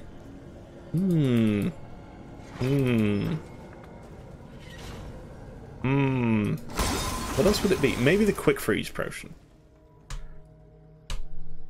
Ah, sorry, we'll just finish the level. Yes, give me that gold. Dropping it in stacks of 1,000. Look at all this gold. Too much gold. And done. The forge is full. Well done, Casita. Now you can construct the Colossus. I shall afford you the honor. When you're ready to progress to the capital dungeon, click to activate the forge. Behold, the last Colossus of the Orient army of Feastus. It seems somewhat agitated. Then again, the Feastians did abandon it for centuries. It will require little incentive to assault the Duke's capital dungeon. And there we have it. Heart of Gold, level 3. Gilton. Gilton? I think it's Gilton. We've completed the Colossus, and we are ready to continue our campaign towards the Feastians' final fortress. And we're going to pick that up tomorrow, same time, 3:30 in the UK time. So we'll be picking that up, and hopefully I'll be joined by Josh tomorrow, continuing with the daily deal. There we go. Excellent work. So much work. No longer glitters, being the hollowed out husk that it is. Their once loyal Colossus clearly perceives the new order of things. I look forward to witnessing the Duke's face when his golden warrior marches into the capital dungeon. Onwards! Look at that. Units killed 262, lost 138. Oh, that's so terrible. I would like to see, I wish we could get other stats in, like number of Ember Demons lost and respawned. Number of Ember Demon uptime. That's a way forwards. So, I have about 20 or so minutes before it is time for me to leave work. In which case, I think I'm going to dive into a little bit of the Crucible and completely mess it up. Just to introduce people to this, because people were asking before. This is the Crucible, which was the second expansion release for the game. It's a free expansion for everyone, and it added this whole new game mode called the Crucible. The Crucible is a survival mode. It has a leaderboard, of which you can see people are way too good at this game. And we're going to try and at least get somewhere. I'm not on this board anymore. We reset it for 2.0, so all these people have got these scores since 2.0. Madness. Madness. There's also a couple of different challenges. There's the classic and the advanced mode, which means it's much, much harder. As you can see, the score drops quite dramatically. From 130 million to 4 million. That's what has been done on advanced mode. Nice. Fireside is the classic map, but there are 6 different survival maps. Again, all with scores in the hundreds of millions. You madmen. You absolute madmen. This is the community. I am so blessed to be able to run that. They're so much better than us. Cool. So we're gonna go on Fireside. It's the classic, and whew, we got a lot of themes to choose from. I think that we will take Volta's theme because I am a big fan of Volta. I'm gonna make my colour. Oh, pardon me. Gonna make my colour orange. For the workers, so much choice. Who should I take? I'm going to take the Dragon Worker because the Dragon Worker is really cool. He's one of the newest ones, especially for Chinese New Year. He's unattainable other than that, so log in during Chinese New Year, get the Dragon Worker. Hey.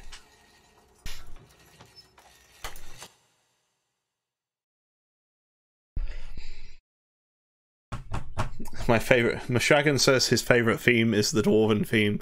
The art team collectively lose their will to live. The Dwarven theme. I mean, the Dwarven theme itself, the walls and stuff like that, are all wonderful, wonderful art that was produced by our art team. The rest of it, though, the core is programmer stuff. Made from assets that existed, fair enough. That was actually Scott's work, but it's still programmer stuff, and it makes them quite sad. So many people like the Dwarven theme, but I personally think it's a testament to the incredible work that they did in the first place. So good on you, art team. Good on you. Will grant you a constant trickle of gold, but they won't defend themselves. You must play fair as well. If you block a lane, I shall cause an earthquake to promptly clear it, destroying your defenses and constructs in the process. Okay, so in this mode, the Crucible mode, you can see we have 3 different lanes, each of them unique and different in some way, and each of them has a portal at the end. From these portals, the enemy units will spawn to attack my dungeon core. When my dungeon core is destroyed, I lose. I can spend gold to use any of these 3 lifelines during the waves, and each wave becomes progressively harder. Eventually, I will lose. Anoshkish from Twitch asks if the Josh Killer AI still exists. Stephen Fright, as he was known, has retired and is now enjoying a luxury vacation to the Undergames board. But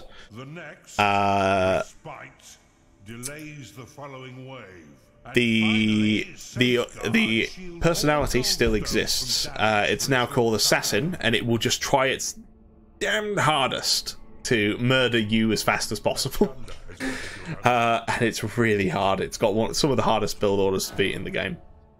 Also, to explain what these are my goldstones. They provide a constant stream of income as long as they are claimed. So essentially, the enemies will try and destroy these goldstones, and I want to stop them because it will become increasingly harder to maintain my lead in that case. We're gonna build our standard rooms, get some lair down, get a slaughter pen down, start thinking about how we're going to defend. If I'm not mistaken, the enemies come from here first, and I am literally going to create a kill box around this wall. That's what I've always done in the past. How could it ever possibly go wrong?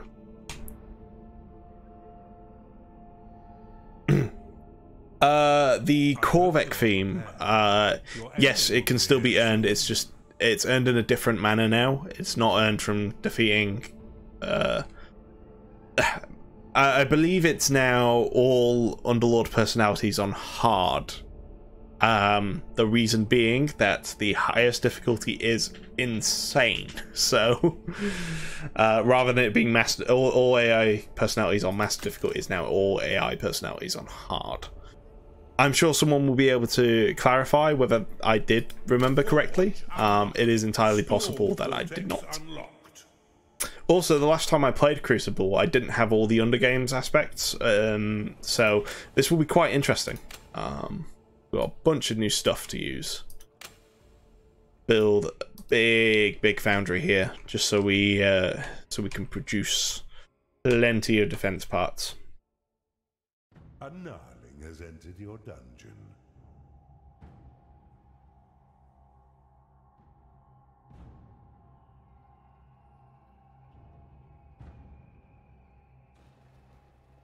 A blazing worker is the best worker.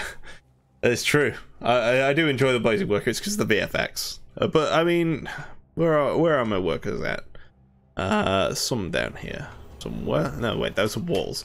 Those aren't workers. They're all over here. In fact, those are spirit workers. Where are the actual workers? Ah, here we go. There he is. I think the Chinese worker is pretty cool. His pickaxe is a firework. So, you know, if you ever want to use explosives to dig out a wall, that's how you do it. Right, so okay, we need some more mana. And we need it quick because so let's drop those workers in there, and we're immediately gonna start spending our mana to build a bunch of Blade Lotuses like that. That's going to keep all the enemy units in while we murder them. So we're going to build some Storm Vortexes, like that. And what else we're going to do is we are going to make some space for some garrisons. And we want the garrisons because we want our traps to be as buffed up as possible. I hope I picked the right one to start with.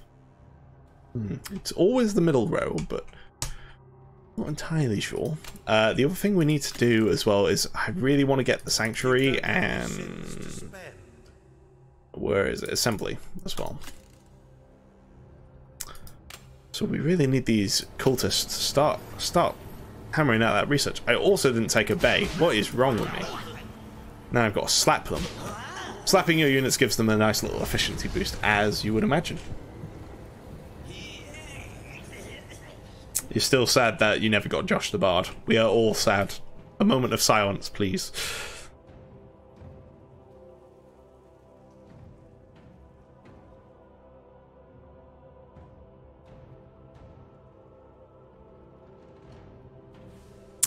Is there something wrong with the stream description on Twitch? Somebody mentioned it in the chat.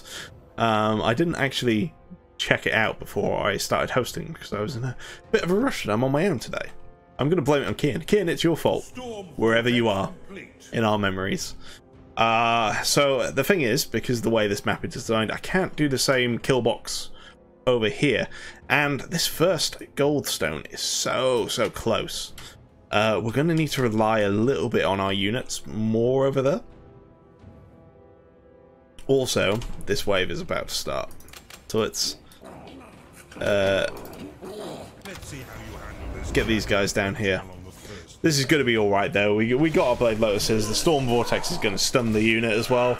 And there we go. Murdered. Done. Easy. 740 score. I'm the best. Thank you. Thank you. Now I can quit and I'll be on the scoreboards and it'll be fine. And everyone can feel great because they've beaten a dev. That's what we want, really. We want people to give them the warm, fuzzy feeling of knowing that they've beaten the devs.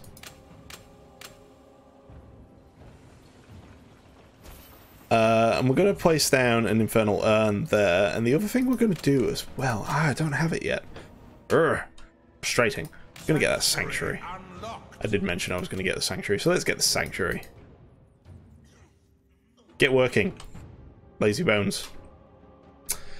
Next wave coming up.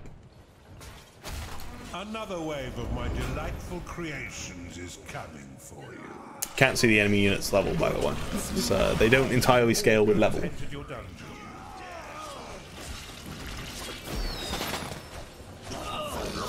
Blade Lotus. The Infernal Urn does AoE damage. So although it doesn't do much damage, it does little damage to a lot of people. And when you get a big pile of units, sometimes it's very, very helpful. The other thing we're going to do as well is we're going to start building... I don't even have barricades. What am I doing? What am I doing? Let's get that assembly ritual. Infernal Urn complete. Alright, let's also have a look over here and figure out what we want to do. I'm going to build some defensive islands here. Now, all we have to do is make sure that we've got a path for the enemy units to take, and I'm going to want them to go around the longest possible path. So we're gonna do it that way at the moment. Incoming enemies. Yep. And you can see the storm vortexes are just stunning them. Blade Lotuses are knocking them back, and the Infernal Urn is just pouring out damage on them. Fun fact: the Infernal Urn was massively overpowered when it was being developed. I remember it murdering like whole groups of units. Blade Lotus complete. Are all units available in all modes once DLC is purchased, or are they isolated to DLC mode campaign that they came in? From Robert Harvey on YouTube. So the way that we've done it is, if you are playing multiplayer, you always have access to all the units. We don't want to separate what people have, because you know the multiplayer community is already fairly small. So separating it even more, not a great idea. Time on two fronts. Ooh, hello. Storm vortex. But yes, you have complete access to the units in most non-campaign modes. So when I was playing Heart of Gold before, you noticed I didn't have access to the undergame stuff. That's because the undergame stuff didn't exist when the campaign was made, so it's locked out.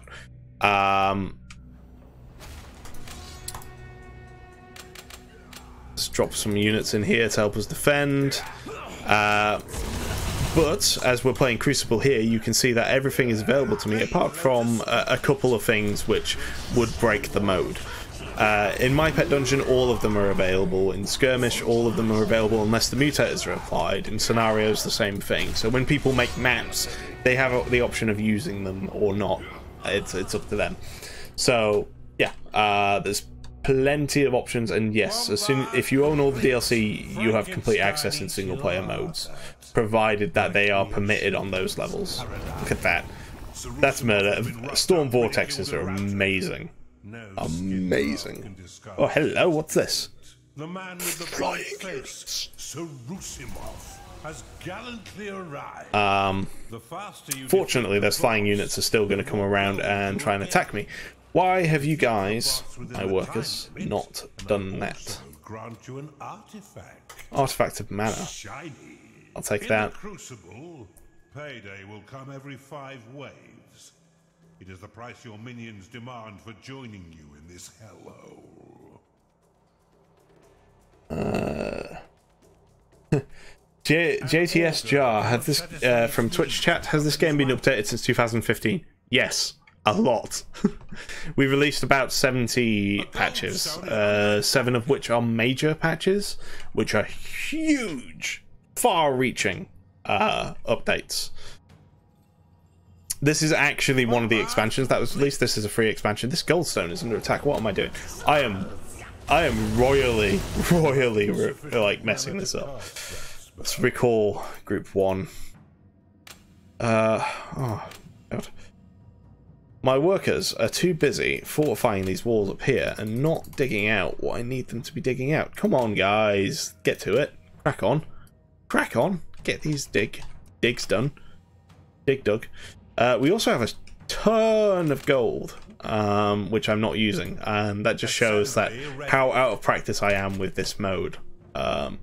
All sorts of things that I should have been doing, I'm not doing. getting as many cultists as possible, getting that research rolling, because you know research is tied. The mana is tied to research, so you need to get as much research done as possible. Getting the micromanaging the workers a bit to get these defenses up. You don't have to do all this, but if you want to get that high score, you want to get on the top of that leaderboard, you really have to push hard. White Man G, yes, this is an endless mode, as far as endless gets until you get destroyed. This is a survival mode with a bunch of extra options.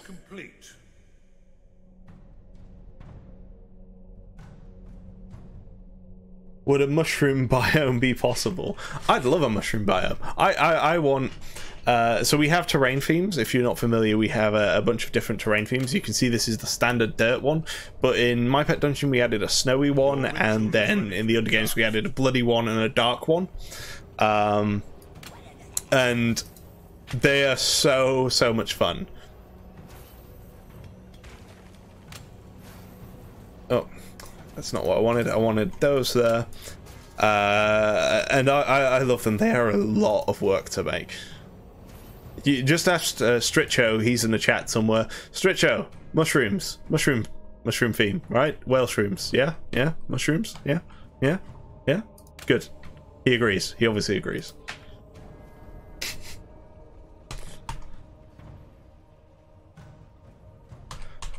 You're low on lockable mana. So the Storm Vortex costs a lot of gold compared to the Bombard, but it does a lot of damage and it has the stun, which is very powerful.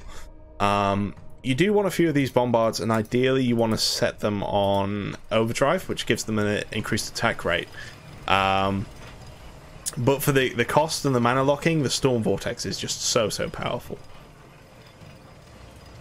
You saw what they did to that boss the other time.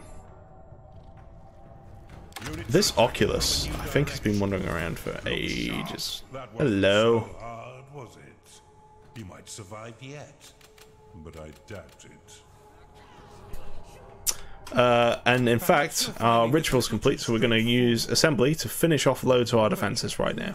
Click the early start button to immediately I should summon have the done next a wave. few more. Doing so will also grant you additional gold.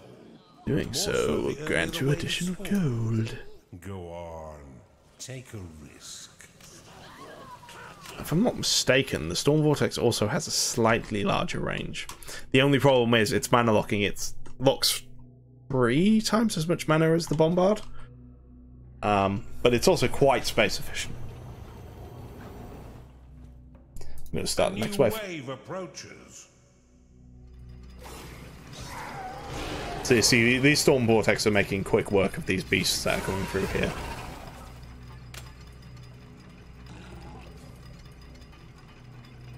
This is not the most effective strategy on this level either.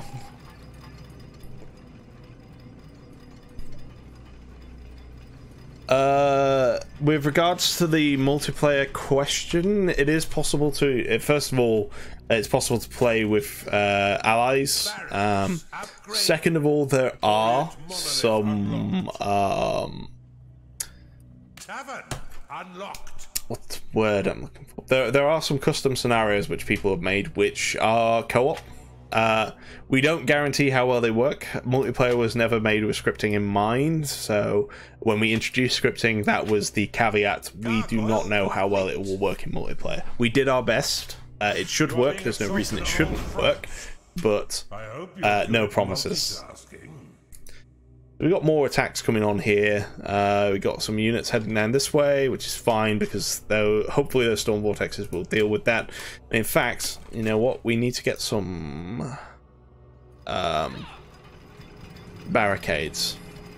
Frankenstein eats your heart. Oh, hello, Ember Demons. So Ember Demons, great. Ember Demons take take a reduced amount of damage from defenses, and they explode. So you see there, destroy the Ember Demon, it destroyed the Blade Blowers, which has really put a hole in our defenses. Fortunately, because of the pushback on the Blade Blowers, we pushed him away. He didn't do enough damage to our other defenses. Just going to rebuild that Blade Blowers.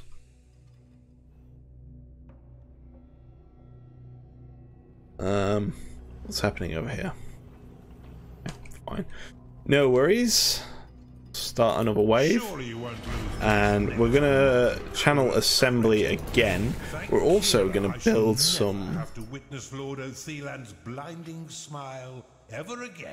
So a boss keeps appearing up here, and he just gets mulched immediately thanks to the buffs of the. That was executed most efficiently. Take this the storm vortexes are very powerful in this move. These were introduced in the undergames, so this was not particularly balanced for the Crucible. This is one of the things that you can use to gain a very strong performance on this map in particular. Other maps not so much, and the enemies do become more and more powerful.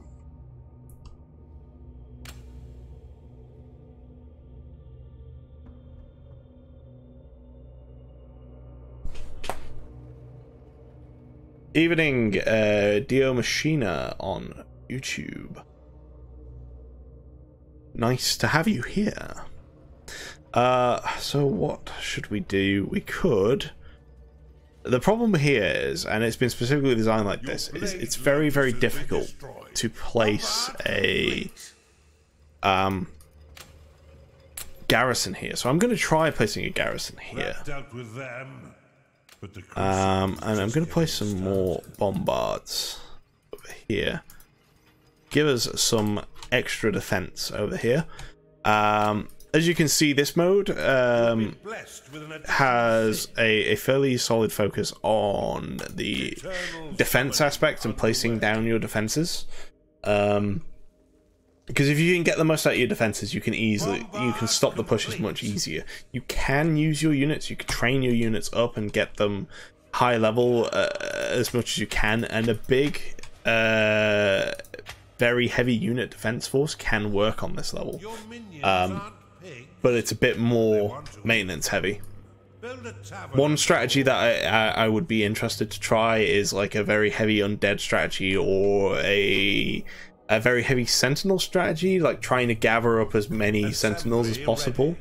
The problem is paying your units. Payday will be expensive, but you have the constant gold income to try and deal with that. How are our defenses doing here? We lost this Blade Lotus. You know what? We're also going to put down a Bone Chiller.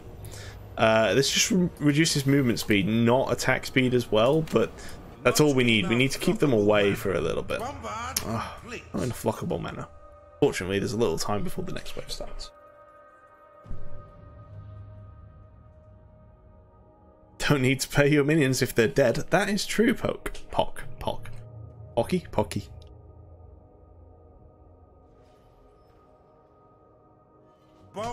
Bombard complete. Okay, so mana vaults. Let's get some of these. And I'm gonna build them over here. This will be my vault. This will be my mana vault. Mana vault. Mana vault. Mana vault. In fact, there's going to be a mana vault, a vault here as well, because I just want to capitalize on that constant gold income. The more gold I can get, the easier it will be to build up more, ever greater, larger defenses. And also, we need that mana just so we get more lockable space, because at the moment we're not getting these sins fast enough to make a big difference. Also, probably worth us getting a alchemy lab. I remember what I was going to build there. I hope you're fluent in violence. What do we got coming in? Bafus. That's fine. Also, is that a shadow? It certainly looks like a shadow. The shadow is invisible until it makes a form of attack, and it, just because it went teleporting there, it teleported and then it got hit by a storm vortex. Also, these Bafu are sitting out of range of my storm vortexes. Oh, they were. Not so smart, Bafu. That's the big danger with the defense strategy, is you don't have the mobility to deal with anything that's going to sit outside of your range.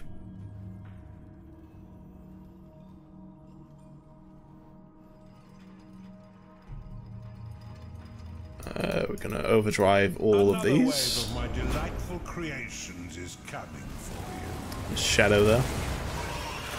Instantly murdered. Good stuff. Good stuff. What would be a good investment right now? Let's just get the Well of Souls. Archive Plus. Ready to be cast. Archive upgraded. We're going to finish off this vault here. So we've got extra storage. We're going to start placing down these mana vaults because we need somewhere to spend our gold and we need more mana really badly. So, extra mana vaults, that's the way forward. Mana vault complete. Yes. Thank you, Anoshkij. Only 159,945,000 points until I'm top of the leaderboard. How long did somebody play this? Mental! Mental. You're all mental. Mana vault complete. Somebody just set out with the goal of, I am going to be the very best, like no one ever was. Something else we could do. This is a neat trick that I've always used, is orient monoliths near your defenses. That's frustrating. Now we could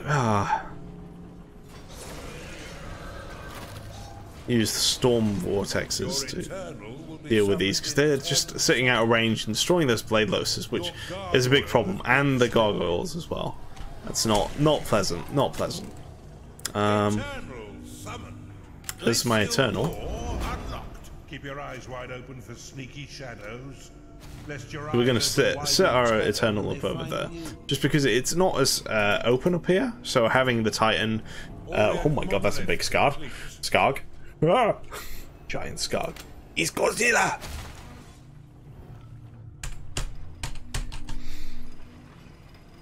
God Skargza.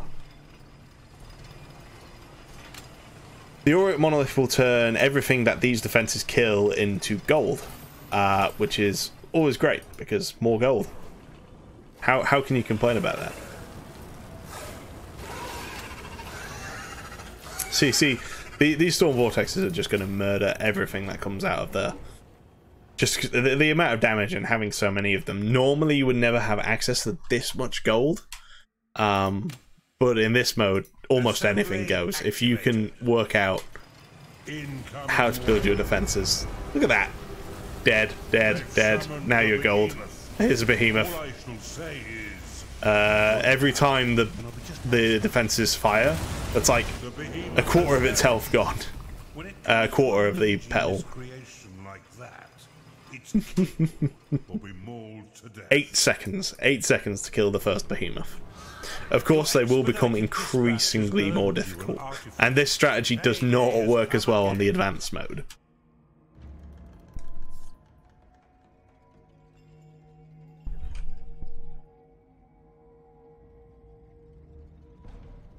Your payday has come again. The other thing is as well, we can't build we cannot build a garrison up there, which means those defenses are vulnerable. So the other thing I'm going to do is I'm going to start thinking about bringing my defensive line back over here. There is a nice 3x3 space here. What we can do is we can place some bone chillers, slow the enemy units as they get close to here, and then guess what? More storm vortexes. These aren't overpowered at all. I don't know what you're talking about.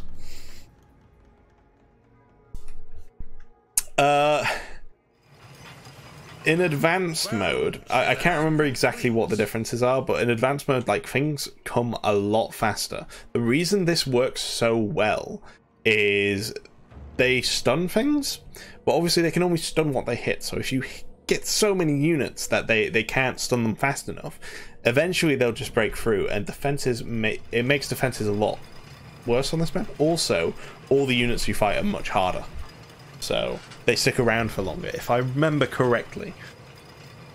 Storm vortex complete. So if you want to get high score on advanced, then you've got to be a bit more creative. I think there are more ways to optimize that creativity.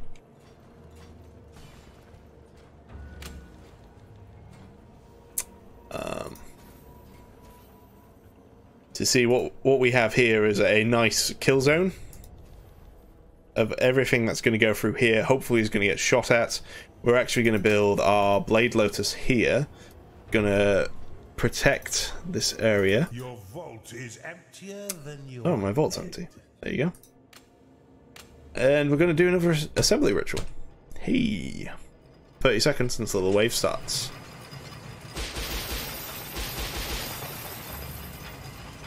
Storm vortex complete.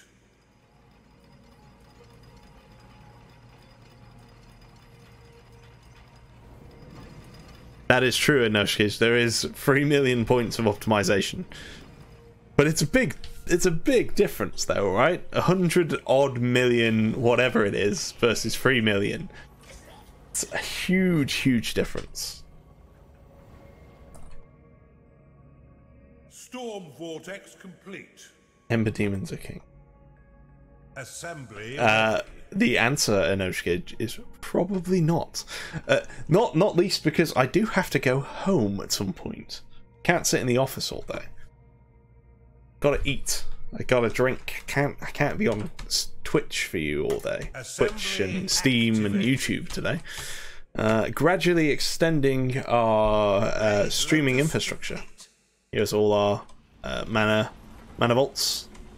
Cooking away all this mana. Look at it. Be impressed by our mana pool. The dilly-dallying dukedom of feasters has decided to fight as well. And all these units are dead. All these units are dead. One of your minions is unhappy. A new wave approaches. Start that wave as well.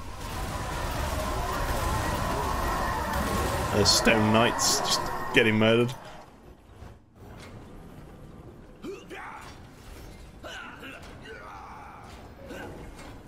They have a huge stone knight. What is this? This is probably going to be a bad idea. Keep clicking this. And then this one's just going to break over here. I'm sure this one will probably go first. Although that amount of storm vortexes might hold them off for quite a while. Your Blade Lotus has been destroyed. Plus the Eternal is there as well. The Eternal has a slowing aura and he massively slows down all enemy units. And their attack speeds as well, which is pretty significant. The problem is I don't want him walking that far out of the combat. So I'm actually going to possess him myself and... You know the thing. You want something doing right, you do it yourself. This is how the Eternal sees the world. He floats. Are they shooting my... They are shooting my vortex. Can't even see... Wow. The range on the Huntress. So long. There we go. Smack. Smack. One of your minions is unhappy. Smack. Your bombard has been destroyed. Bombard has been destroyed. That's not good. What bombard's that? Ooh. Ah, Huntresses. The range. The horrible, horrible range.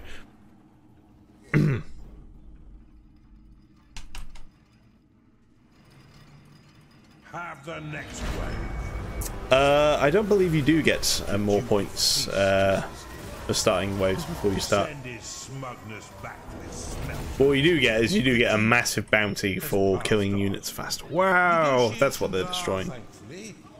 So these Arcanists, they also have a really long range, and they do loads of damage. Scary, scary stuff. It's payday. You know what? I'm not happy with this gargoyle here. I'm just going to replace it with a Storm Vortex. How are we doing over here? My Eternal is dying. Run away, Eternal. Run away. Okay. Or you can stand there and block the corridor and be slowly chipped away at and murdered until you die. That works too. How? Not had to use any of my lifelines. One of your minions is unhappy. I don't believe you can heal the attack. Maybe you can. Why you do this? Your storm Ember demons vortex are has been king. destroyed. That is true. Pick up the statues and put them in your treasury. Are there statues there? Where are the statues? No, I think they've already been taken. Already been taken. Storm vortex Storm complete. vortex complete.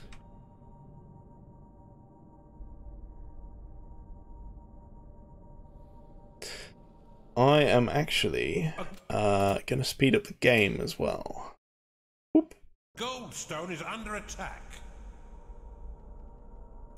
So wait, Goldstone. Which Goldstone? How? Why? Your storm Who? vortex has been My storm vortexes.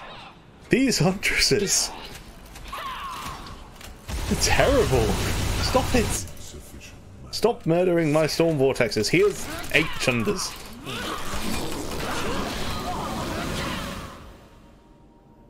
Poor storm vortexes. You fended off this Feastian foray. Don't worry, their real reckoning will come You can't tell me there's no problem that a storm vortex cannot solve. It's not possible. It's factually impossible. And let's just Stone yeah, another Bridge Eternal. unlocked. Eternal summoning underway. Spirit chamber unlocked. Spirit chamber Central unlocked. Beast den So the free lifelines, Apocalypse basically does a huge amount of damage, killing most units around the dungeon core and all the goldstones. The second one puts an impenetrable, invulnerable barrier on top of all the goldstones, so they can't take damage. And the last one delays the amount of time until the next wave, so it gives you plenty of time before you have to start. I don't recall The army of Chun. The old strategy for getting a really high score on this was using Apocalypse and basically collecting as many enemy units as possible and delaying them as long as possible, getting them all together and then just apocalypsing them and killing them all. Now, I think that we disabled wrong. It's been a while, but I'm pretty sure we disabled Apocalypse granting score per kill. Chili Chunders. Chili Chun. You see what I did there?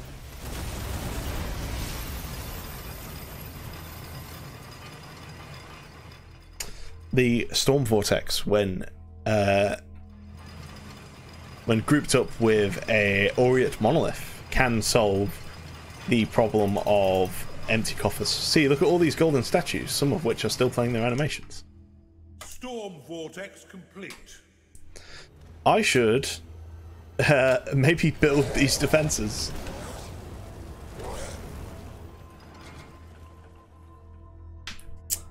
I'm gonna give it 8 more minutes before I have to call it a night. So if anyone has any questions about the game, Steam, YouTube, and Twitch chat, please feel free to ask now. I will focus on your questions and try and answer anything you have. Any questions at all, just ask away.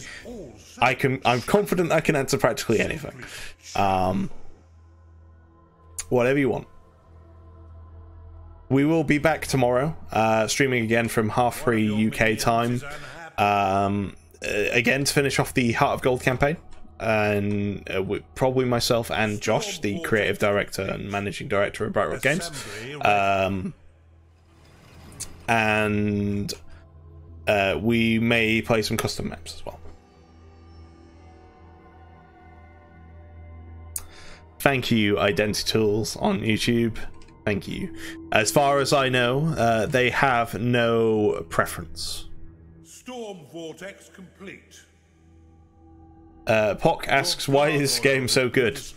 Because of the excellent community that it has. Every individual who has ever contributed to this game by playing it and by buying the game and supporting us, Kickstarter backers, you are the reason why this game is so good, because you gave us the opportunity to work on it and to keep working on it for the years that we have. The reason why we have modes like this, the Crucible, the survival mode, is all because of you. On top of every campaign, every expansion, everything we've done for the game, it's all you. And there's some pretty good developers working on the game too.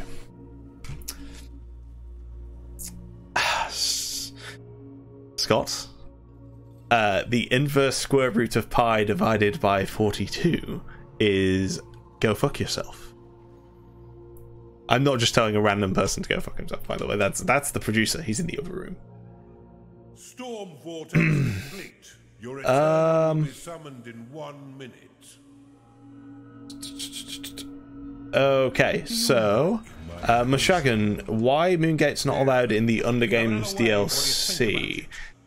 They should be. If they're not, it's because the Underlord that you are playing as does not have them. I believe that... Ooh, that's weird. I believe that the two Underlords who have them are Shale and Volta. The other Underlords do not get access to Moongates. Moongates teleporters, by the way. Really cool. Any new DLC updates coming? I've answered this before tonight. War for the Overworld is now in maintenance mode. Our team has moved across to a new project, a codenamed Project Aftercare. Beyond that, I can't tell you anything about it.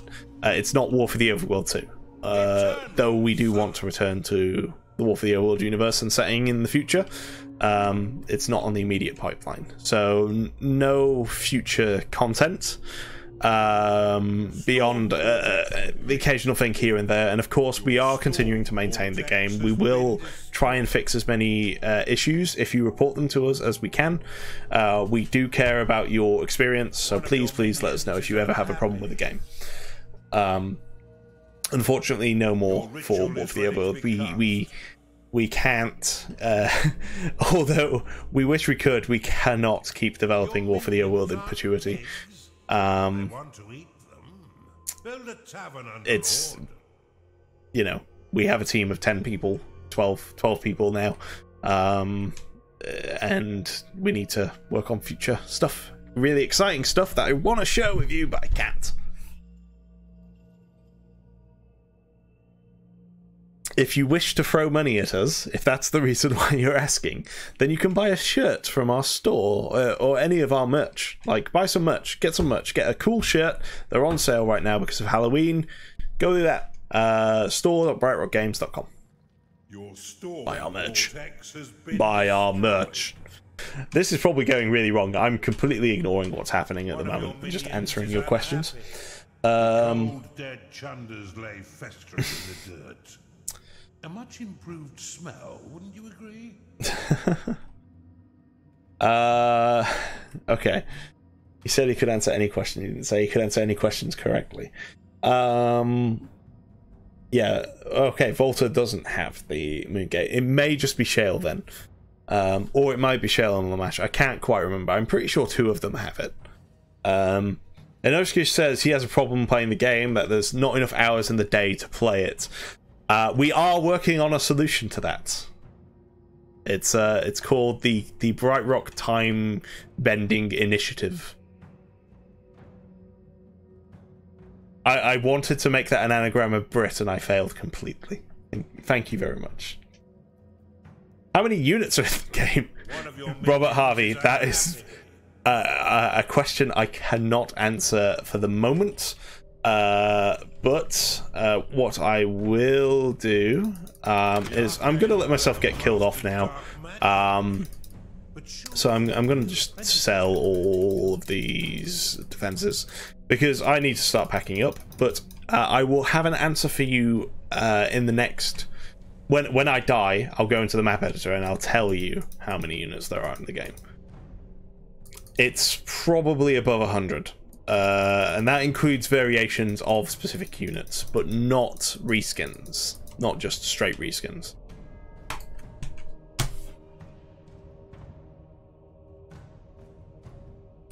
More than one is an accurate answer to that. Fuck. Pinks, also to the response to who has the Moongate, it is Shale and Lamash. That's straight from the mouth of Josh, the creative lead on War for the Overworld, so he should know. I do wonder that as well, Mendekhaus.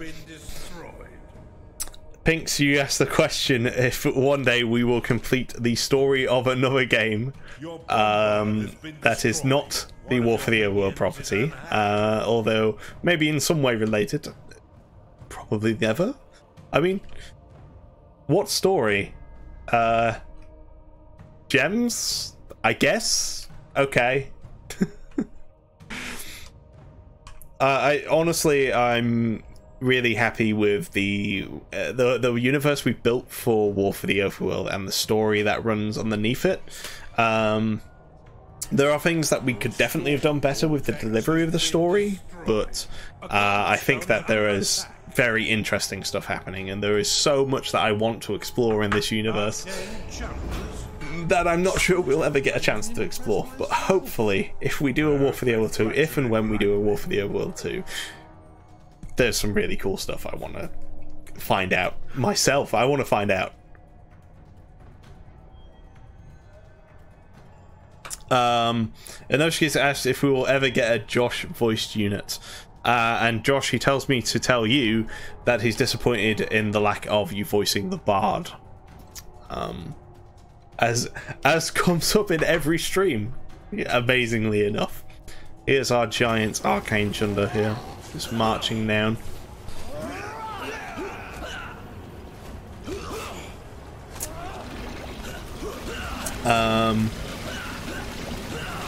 Pock asks, what's the timeline of the story? So, I mean, I could give you... when you say timeline, I'm not entirely sure what you mean. In terms of what takes place when, the Undergames is set before the first game, and in such a way that I mean, it's fairly clear in something. I think Richard says it and Mendekhaus says it. So it's actually set before the first war, and the main game is set after the first war. It's the second war for Kairos. So when you're in the Undergrounds and you're actually preparing for the first war and everything that happens with that. Then the main game happens. And the Crucible happens. I think My Pet Dungeon's in there as well, between games. So Crucible is kind of the preparation for the second war. But they're sort of non-canon anyway. And then Heart of Gold comes after the main campaign, and that's the entire timeline thus far.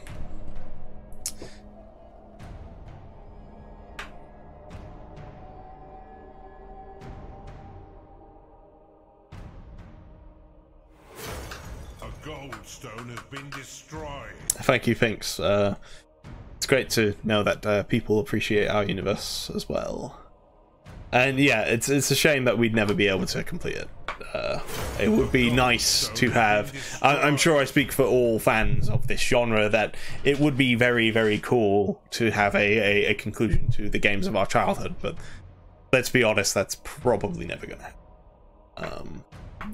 But there are many, many wonderful developers, and not being conceited, but like ourselves, who are trying to bring this genre back to the forefront. There's loads of games out there, really exciting ones that I love this genre, and I play all the games that come out in it. So yeah, there's loads. It's really wonderful that so many people have rallied around it in recent years, especially because it's so niche.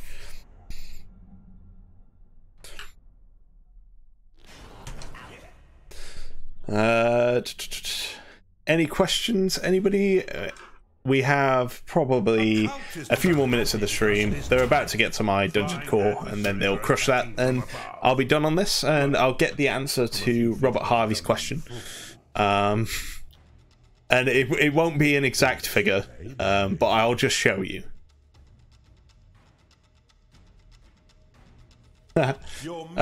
Pinks with regards to a job or an internship serving coffee. We're a small studio where we only recruit as needed, but you can keep your eye out on our careers page, brightrockgames.com/careers.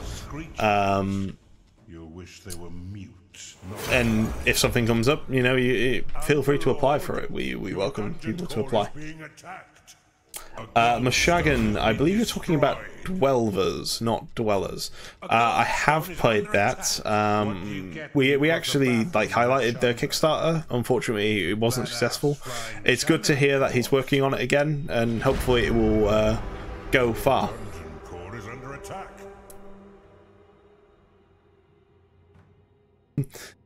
Yeah, I mean, I'm not really the one to give answers on matters of recruitment, but we can't have people work for us for free. It's illegal, I'm pretty sure. So there has to be some thing in place.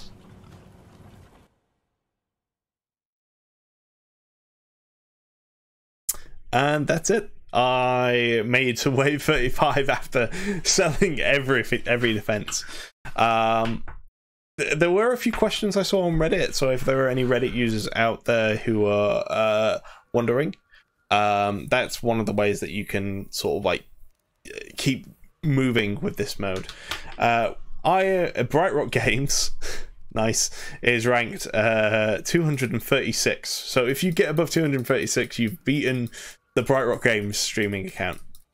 I might actually come back to this and try and get my own high score in here, and then there will be a dev tagged high score. We can also tag Bright Rock Games as well, probably, at some point in the future, so you'll know when you've beaten a dev. Always fun. Robert Harvey, if you are still around, I'm just going to load up the map editor and show you. I'm going to put in a random name, create a deathmatch map.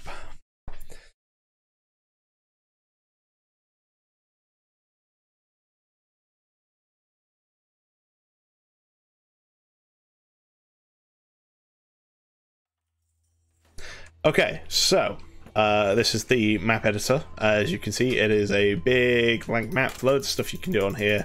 You can easily put any sort of terrain that you want. You can place down all the rooms, you can place down all the defenses. You can practically make any kind of level. Recently in 2.0 we added a big expansion. This is only a small part of it, which allows you to set up a few starting conditions. But in the scenarios it also contains scripting. Anyway, for the units. So this is the Underlord unit list, as well as the Stone Knight, which is technically an Imperial unit. These are all the units that the Underlords have access to in the base game. There's obviously some strange ones like Micro Piglets here and Delicious Rat as well. They're not really units, but they are a unique entity as such. So you can see there's like what, probably close to 20 odd 30 units for the Underlord. That's just standard units. Then you've got the Empire here, so this is all the Empire stuff, including their bosses and their boss variants. That's even more than the Underlord units, including a new Lord of the Land model. This was added in 2.0, Lord of Thieland. So that's pretty cool. There he is. As well as a wizard. We added Mandalf in Heart of Gold, if you remember him. And in 2.0 we added a wizard, which is a standard unit variant of Mandalf. So you got that stuff, rather than just always having the boss. Thought it was a cool thing to do. So that's all basically standard units. You'll encounter these in campaigns and stuff like that. And then you also have these guys, who are survival units. Now these are all like special variations, like the Chili Chunder and the Badass Flying Chunder that we saw earlier, and you can see they're just like they've got their own little models, various changes made to them to make them a bit more unique. they're not just simple reskins. Like, for example, every Empire unit also has a dark version, and stuff like that. You got the awesome Demonicorn, our demonic unicorn. Let me just open out this a bit more. You can have a look at him. Pretty cool. And yeah, like, on top of that, there are some things which are not included in the map editor to choose from. So, like, there's a bunch of units, and almost all of them are using unique models or unique effects, or like sometimes you get like Porkzilla, who has his own abilities, but he's a micro piglet scaled up, so a not so micro piglet. Or the Dwarven Arcanist. It's cool little animations. And yeah, that's the answer to your question. As you can see, there's a whole bunch of stuff, as well as the units that you have there. You also have the various defenses. There's all the defenses and the constructs as well. And yeah, loads of stuff. And yes, the Demonicorn was once an April Fool's, and for the Crucible we decided to make him a real thing, and he's amazing. I do miss his voice though. The April Fool's voice is the best, and I think I was outvoted on implementing that, so very sad, very sad. Sad stuff. Okay, I am going to pack up now, guys. We will probably be streaming tomorrow again, same time, so it'll be running from 3:30 to about 6:30 our time in the UK, or 5:30. It depends on how we're feeling. And yeah, thank you very much for turning up. Thank you for checking out War for the Overworld. Please remember that it is in the Steam Daily Deal at 80% off. That, I think, is the deepest discount it's ever had. So it is a huge amount off. All the expansions and various DLCs are also discounted as well, quite deeply for most of them, with the exception of the Under games, which is very new. That's still discounted, but not as deeply. And yeah, thank you very much for turning up. Be a Vampire, this stream today, it's already uploading to YouTube and Twitch, so it'll be up on both. And I do plan to upload our older developer, the developer streams we've been doing for the past few months, to YouTube as well, and they're already up on Twitch, so these will be available on VOD. I think Agitated Elf, it's certainly a dungeon management game like that game, but ours actually predates theirs by a few months, before Dungeons 2, before their second game, not their third one. But we've just been updating our game forever. So there's a lot of stuff. But yeah, they're very similar. Both really cool games. I highly recommend Realm Forge's work, because they're wonderful people. Buy our game. Thank you very much, everyone. Good night.